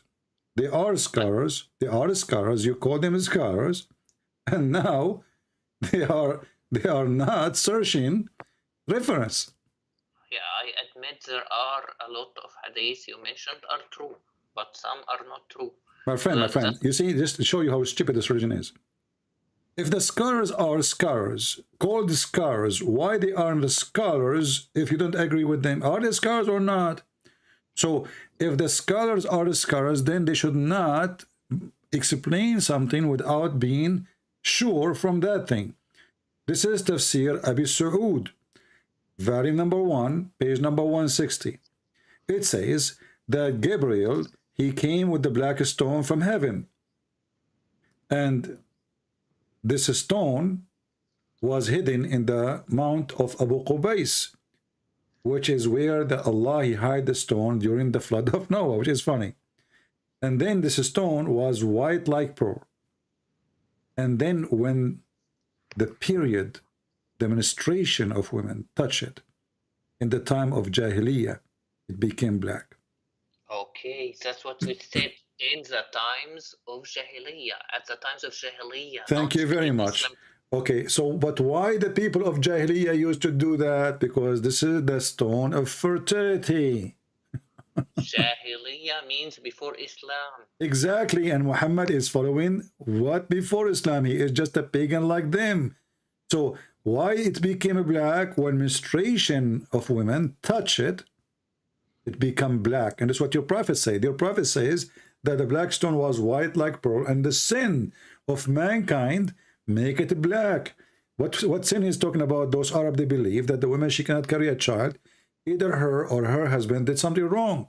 So the gods are punishing them not to have babies. So what they do, they go when they have their menstruation, they touch their vagina, and then they put their hand with the blood inside the black stone.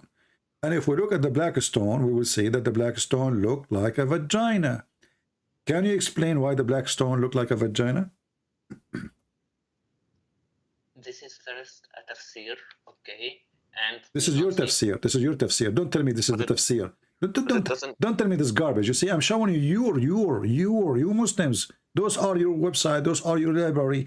Those are your big scholars. So when you try to wash your hand from it, people laugh at you because those are yours, not ours. So why you Muslims say something it's not true about your religion? Why you say it's a vagina if it's not a vagina? You see, I can blame the Christians. No, I cannot, because Christians supposedly are fighting Islam, or Jews, or Hindus. But this is you Muslims. You Muslims are worshipping a vagina. And the black stone is made in the shape of a vagina. And the black stone became a black. It was a white vagina and became a black, as you see from that interpretation, because they used to put their hand inside the black stone, which is in the shape of a vagina, to overcome their sin.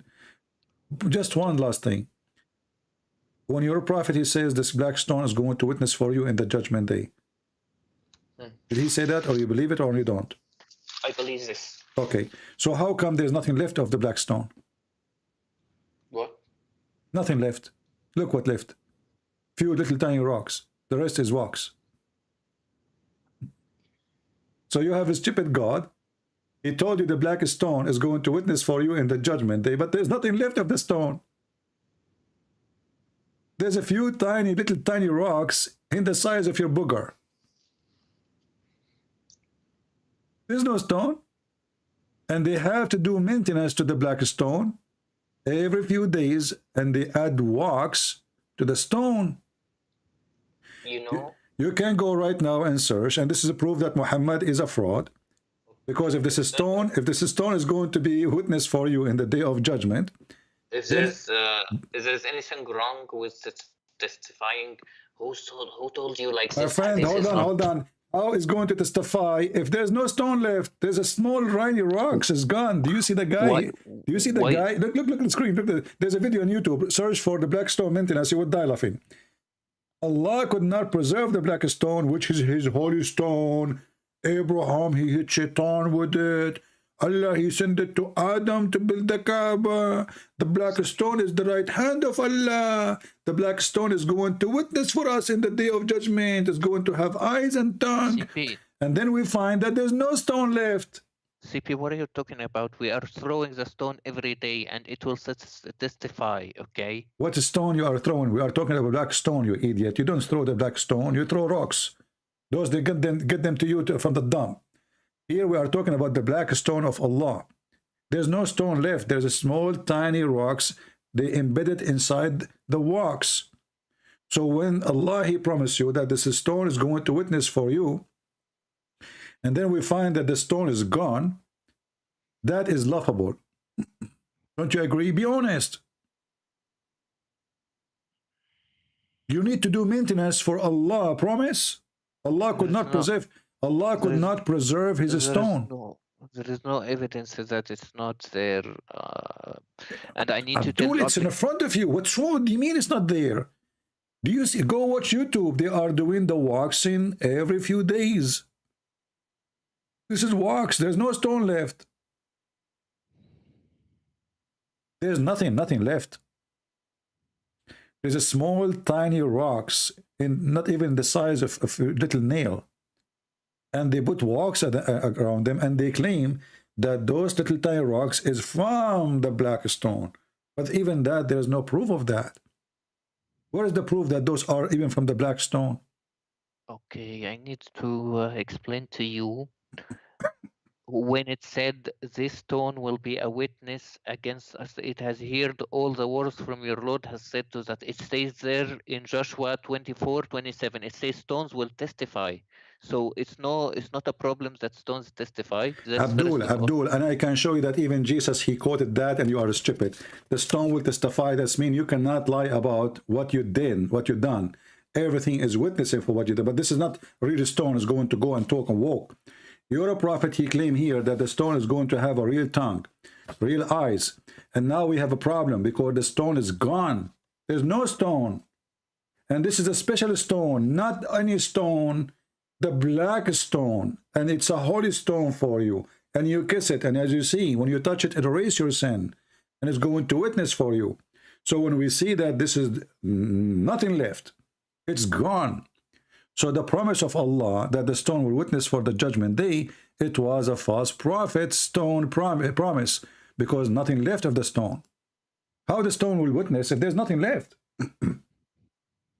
All what you see there is a brown wax. There's no stone. So where is the tongue will be? What rocks? We don't have a rock. You are a pagan, and your prophet is a liar, and he is following what people... Okay, let me ask you, is it true that before Islam, people, they look for a stone? If they find a better stone than the stone they have, they throw the previous one? You don't tell me about what before Islam is. Talk to me about But it's the same before Islam. Is the same as after Islam. As you see, this is what the Muslims, they have. It's the same what the pagan they have. The black stone is the same stone. Well, Christianity took the places of worship. They made it the same. They used it as a place of worship for churches. For example, the Roman locations. So it doesn't mean have to do with this. But we don't kiss a stone the Roman they used to worship. But you kiss the Arab, they worship stones. And if they could not find the stone, they milk camel milk, and they mix it with dirt, and they make it look like a stone, and they worship it with it. And just to show you that this is a very pagan practice religion. We don't worship the stone. Is it true that people in the time of Muhammad, they used to walk around the Kaaba naked? If the pagans did it, we don't do it, basically. And I need to tell you The something. pagan did it and the Muslim did it, because this is not forbidden by Muhammad until the last year. So Muhammad, listen, Muhammad, he took the Kaaba, he's in control. Why he did not forbid this right away? Why he was watching who? So it was gradual, like I said, everything hold is on, gradual. hold on. Okay, so your God Allah, he have time to talk about not to eat pork, but he don't have time to say something ugly the people do, walk around the Kaaba naked. Huh? Like I said, everything in Islam has been No problem, but you are a prophet of God now. Listen, okay, now Muhammad, he cannot change that. He is not in control. He cannot give command. But shouldn't Muhammad scream, says, shame on you to walk naked around the Kaaba, the house of Allah. He is not in charge now, but he can to change society. You need to change it gradually. You can't do everything. So look at the hypocrite. Which one is more important? People drinking wine or people going around in the Kaaba or in the house of Allah totally naked? Which one is more important? Eating pork? Listen, which one is more important for Allah? Can't Muhammad make a verse, even if he could not change them? He can say, hold on, just show you how stupid what you are saying. People going naked around the Kaaba. Jesus, he went to the temple. He found the Jews buying and selling, not in the temple, not even in the first square, not even in the second square, outside the square of the temple. He flipped the table on them. They are not walking naked. They are not going without panties and bra, women and men. They are not having sex party. This is just buying and selling. He flipped the table on them. You're a prophet. He spent his life never, ever make a sentence against people walking around the Kaaba naked. Why?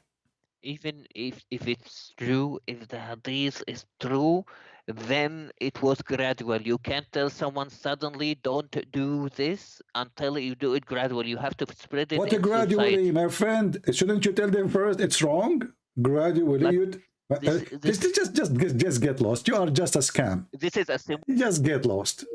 I'm done with you. What a fraud you are. Gradually, this is the house of God. The black stone is there, the most holy place for Allah. And then people going around the Kaaba wearing no bikini, not with the bikini. The man is walking and his penis is flying in the air. The woman is walking and her vagina is shiny. And Muhammad did not notice that there is something wrong. And he will do it gradually. Is that what the prophet of God will do? You see people walking naked, it's okay for him? So he starts saying to them, worship Allah, but you don't care for people practicing such a practice? Huh?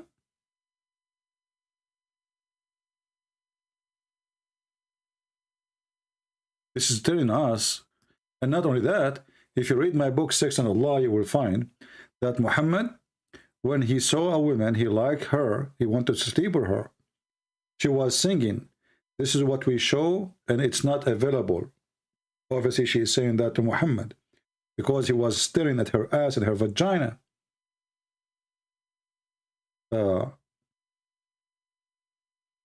Only in this time, because he wanted this woman, only Muhammad then, he remember, and now he's in control of the Kaaba. Only then, according to Muslims, they don't allow it to do no more.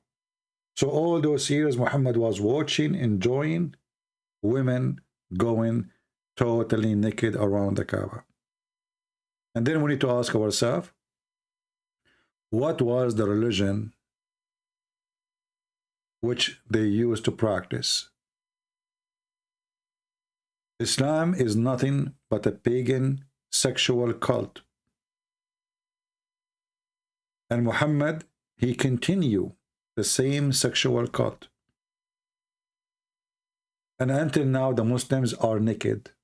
In case you do not know, Muslims now, all what they do, they just put a sheet and they are totally naked. Go check them.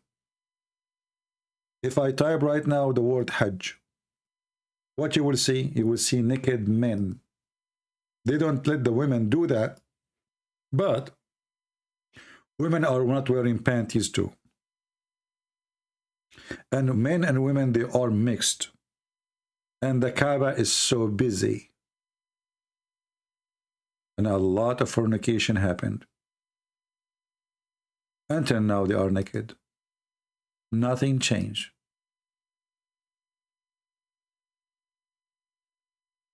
When you look at the Kaaba today, when they do Hajj, you think this is Hindus. They dress like Hindus. They shave like the Hindus. Everybody naked.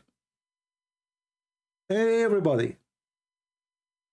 No clothing is allowed.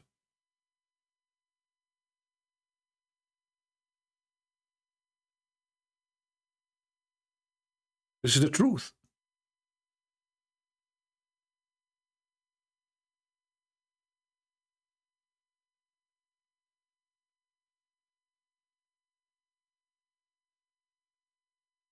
When the Kaaba is busy, you will find all the youth of Mecca, they go to the Kaaba. Why?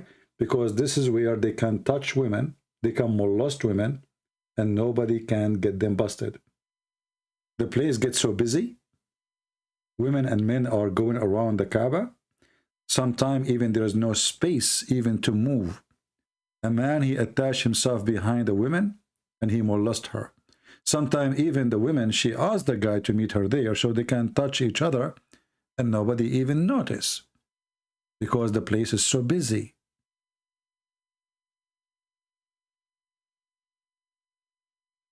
It's a place of fornication, molestation, and nakedness. And one of the irony and the stupid things about this cult, that Allah and Shaitan, they live in the same town. So Shaitan, he have a town, he have a house, which is a column, and the Muslim, they go throw rocks on the Shaitan. And Shaitan is there, you know. Go throw rocks at the Shaitan. I mean, look at the stupid religion. Who is the real Shaitan? Is Muhammad, who made you kill so he can thrive with his sex, pleasure, money, power. This is the true Shaitan. There's no more evil than Muhammad. Child molester, fornicator, thief, liar, cheater. Even his own son, wife, she was not saved from his penis. And the funny, they call him the trustworthy. Imagine your son, you have a wife, you go to visit your son, you flirt with the wife, and later you take her. And they call him the trustworthy. And then they say to us that if the prophet's eyes fall into a woman, her husband must divorce her so the prophet can have her. And they come to us and they want to tell us that Muhammad was really a good man. And they call him as-Sadiq al-Amin, which means the trustworthy. My friend, the only trustworthy is God. That is Jesus, our Lord. There's nobody is trustworthy. For every man is a sinner. But Muhammad is the sin itself. He is not a sinner. He is the sin.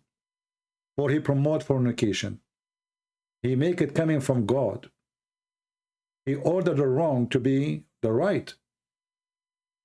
He claimed that he is against adultery, but he is the biggest adulteress ever. He claimed that he is a person who wants people to be truthful, but he ordered a Muslim to lie. Even you can lie to your wife, and wife can lie to her husband. If the major structure of the community, which is the family, is based on lies, what is going to happen to the community? When he said a man, he can lie to his wife, and a wife, she can lie to her husband. you just destroy the whole community. Because this is the most strong structure. If a man and a woman, they cannot be honest to each other, even supposedly they are married. That's why I say in Islam there is no marriage. There's no marriage. You see, when a man, he lied to his wife, obviously he's doing something wrong. And when a wife, she is lying to her husband, obviously she is doing something wrong.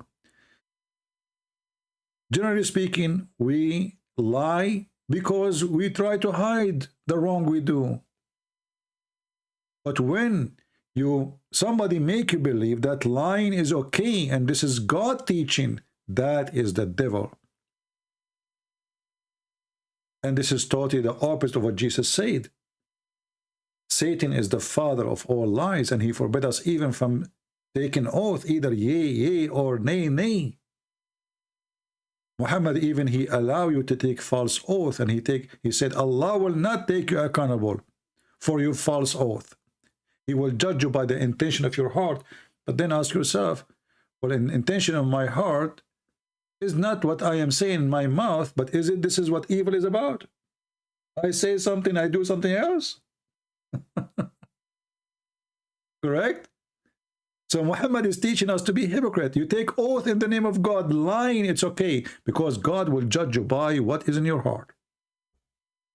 Can you believe it?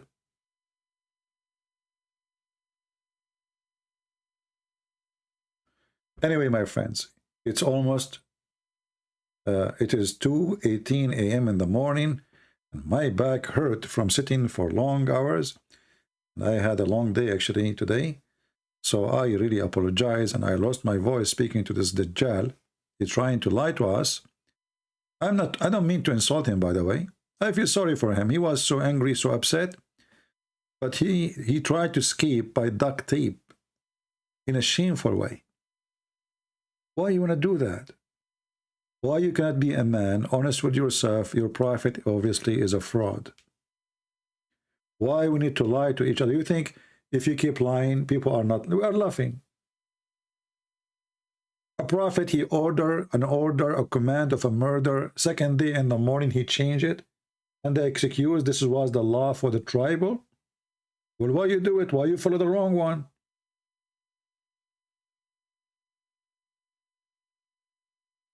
What kind of a prophet he is?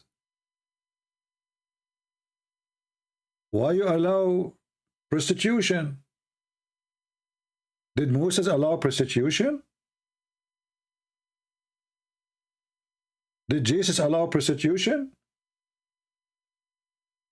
Jesus did not have an army, and he is not the governor, and he is not in the charge of the police. And he did not need to approve something wrong, so later he will say, don't do it. That is a hypocrisy. That is a lie. Wrong is wrong. Right is right. So when they say to you gradually, well, this is a fraud. Because prostitution do not need a gradually disapproval. He approved it. And he practiced it with them. Not only he approved it. So I want to say to my beloved Christian here, this is why we as Christians, we are the lucky ones to have the Messiah. They have nothing. They have absolutely nothing. They have a mentally ill person who jumped to take shower with dead dogs and women of blood from period. And yet they claim that they are taking ablution to pray to God. If ablution to God is based in jumping with dead dogs and women blood from period and garbage, so what is jumping in dirt will mean then? If this is how we get clean. So to make it simple for you, when they say we are getting clean, it means they are getting dirty. When they say they are against fornication, that means they are fornicators. When they say we are against lying, that means they are the one who allow lying, make it lawful. So the Muslim, they have two standards for everything. They have legal lie and legal lie. And the legal lie is to lie to your wife, lie to your family, lie to your friend, lie to your enemy. Who's left? When they say we are getting cleaner, doing ablution, that's mean we are jumping with dead dogs and women blood from period. And literally a sewage. Even sewage is better. When they say we are against fornication, they are talking about allowing muta. And they call it temporary marriage. So what Muhammad did, he changed the name of prostitution to temporary marriage. You see how the devil works? He convinces you that the evil you do is okay. It's not prostitution, this is temporary marriage. You tell her, can I sleep with you for 10 hours? How much you charge me? This is marriage, my friend. So he changed the names of the evil things a human being he do. He made the evil lawful by changing names. But we are not stupid and we are not a bunch of fools. We have the Messiah. His name is holy. His act is holy. His word is holy. And holy is his name, and holy as he do, and holy as he walk, and he is the walking, talking, living word of God. While Muhammad, when he walk, he is nothing but a filthy, walking, talking machine of fornication, of lying, of cheating, of killing, of a child molestation. We have the Messiah, who there is no name like him, and no name better than him. When we, as a Christian, see the Muslims, even the devil Muhammad, we have to admit that the Messiah, the Christ, is the one who is coming in the day of judgment. It's not even Muhammad. It's not even Allah. Ask yourself why. When the Muslim, they agree that the shaitan is the Antichrist, that is telling you that Christ is God, for Satan is anti-God. He's not anti a man. Satan, he want to be the king of kings against the king of kings.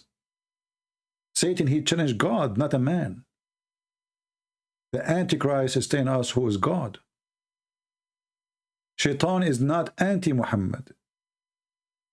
Actually, Muhammad, he said Shaitan, he commanded him to do good. So we have the Messiah, who Satan dreamed to defeat, but he cannot. And Satan will come to you from every window he can. He could not come to you from atheism, he come to you from Islam. He could not come to you from Islam, he will come to you from Jehovah's Witnesses. He will come to you in any way. He will come to you. And the only one can protect you is to stay with the Lord. Not with a church name. Not with Catholic, not with Protestant, not with Orthodox. Stay with Jesus, my friend. For Jesus is the only one who saves us. It's not a church name. It's not a priest. It's not a bishop. It's not a Christian prince. There's only one Savior. And his name, and with his name, and by his name, we ask the Lord for forgiveness for all of us. We ask the Lord to open the eyes of the Muhammadan so they can see the truth, and the truth will set them free. Thank you very much for being here. We pray to the Lord, and we hope the Lord will accept our prayer. And we say to him, Ameen. Thank you. God bless you, and until we see you soon again. Christ is Lord. Islam is false. Take care. And remember, I will be back again when we have more than 20,000. Just make it happen. Take care.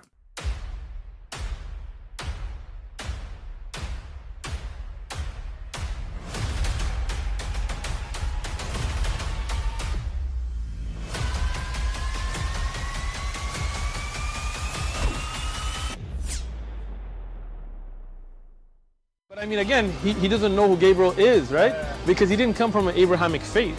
The people of Mecca were pagan. Quran is mentioned, if this book was from other than God, they would have found in it many contradictions. If a book is without contradictions, that has no bearing on whether it comes from God or not. I've had phone books that are inerrant, but I certainly don't think God gave them. That we believe without understanding. The brother asked a very important question, that most of the scholars say that listening to music, watching movies, and most of the television programs, they're haram. So how can we have fun? Let me tell you, brother, at the outset that having fun is permitted in Islam as long as the fun is halal fun. That the standard narrative has holes in it. The Prophet tells us because Satan or the devil sleeps over our nostrils. Those who oversleep and not pray Fajr on time, Satan urinates in their ears. I really do think Jesus was crucified and that he really was dead and buried. He thought that he was a son of God in the sense that he was specially chosen by God. I think Jesus really did think he was going to be the Messiah, the future king of Israel. I mean, that is, after all, why they crucified him.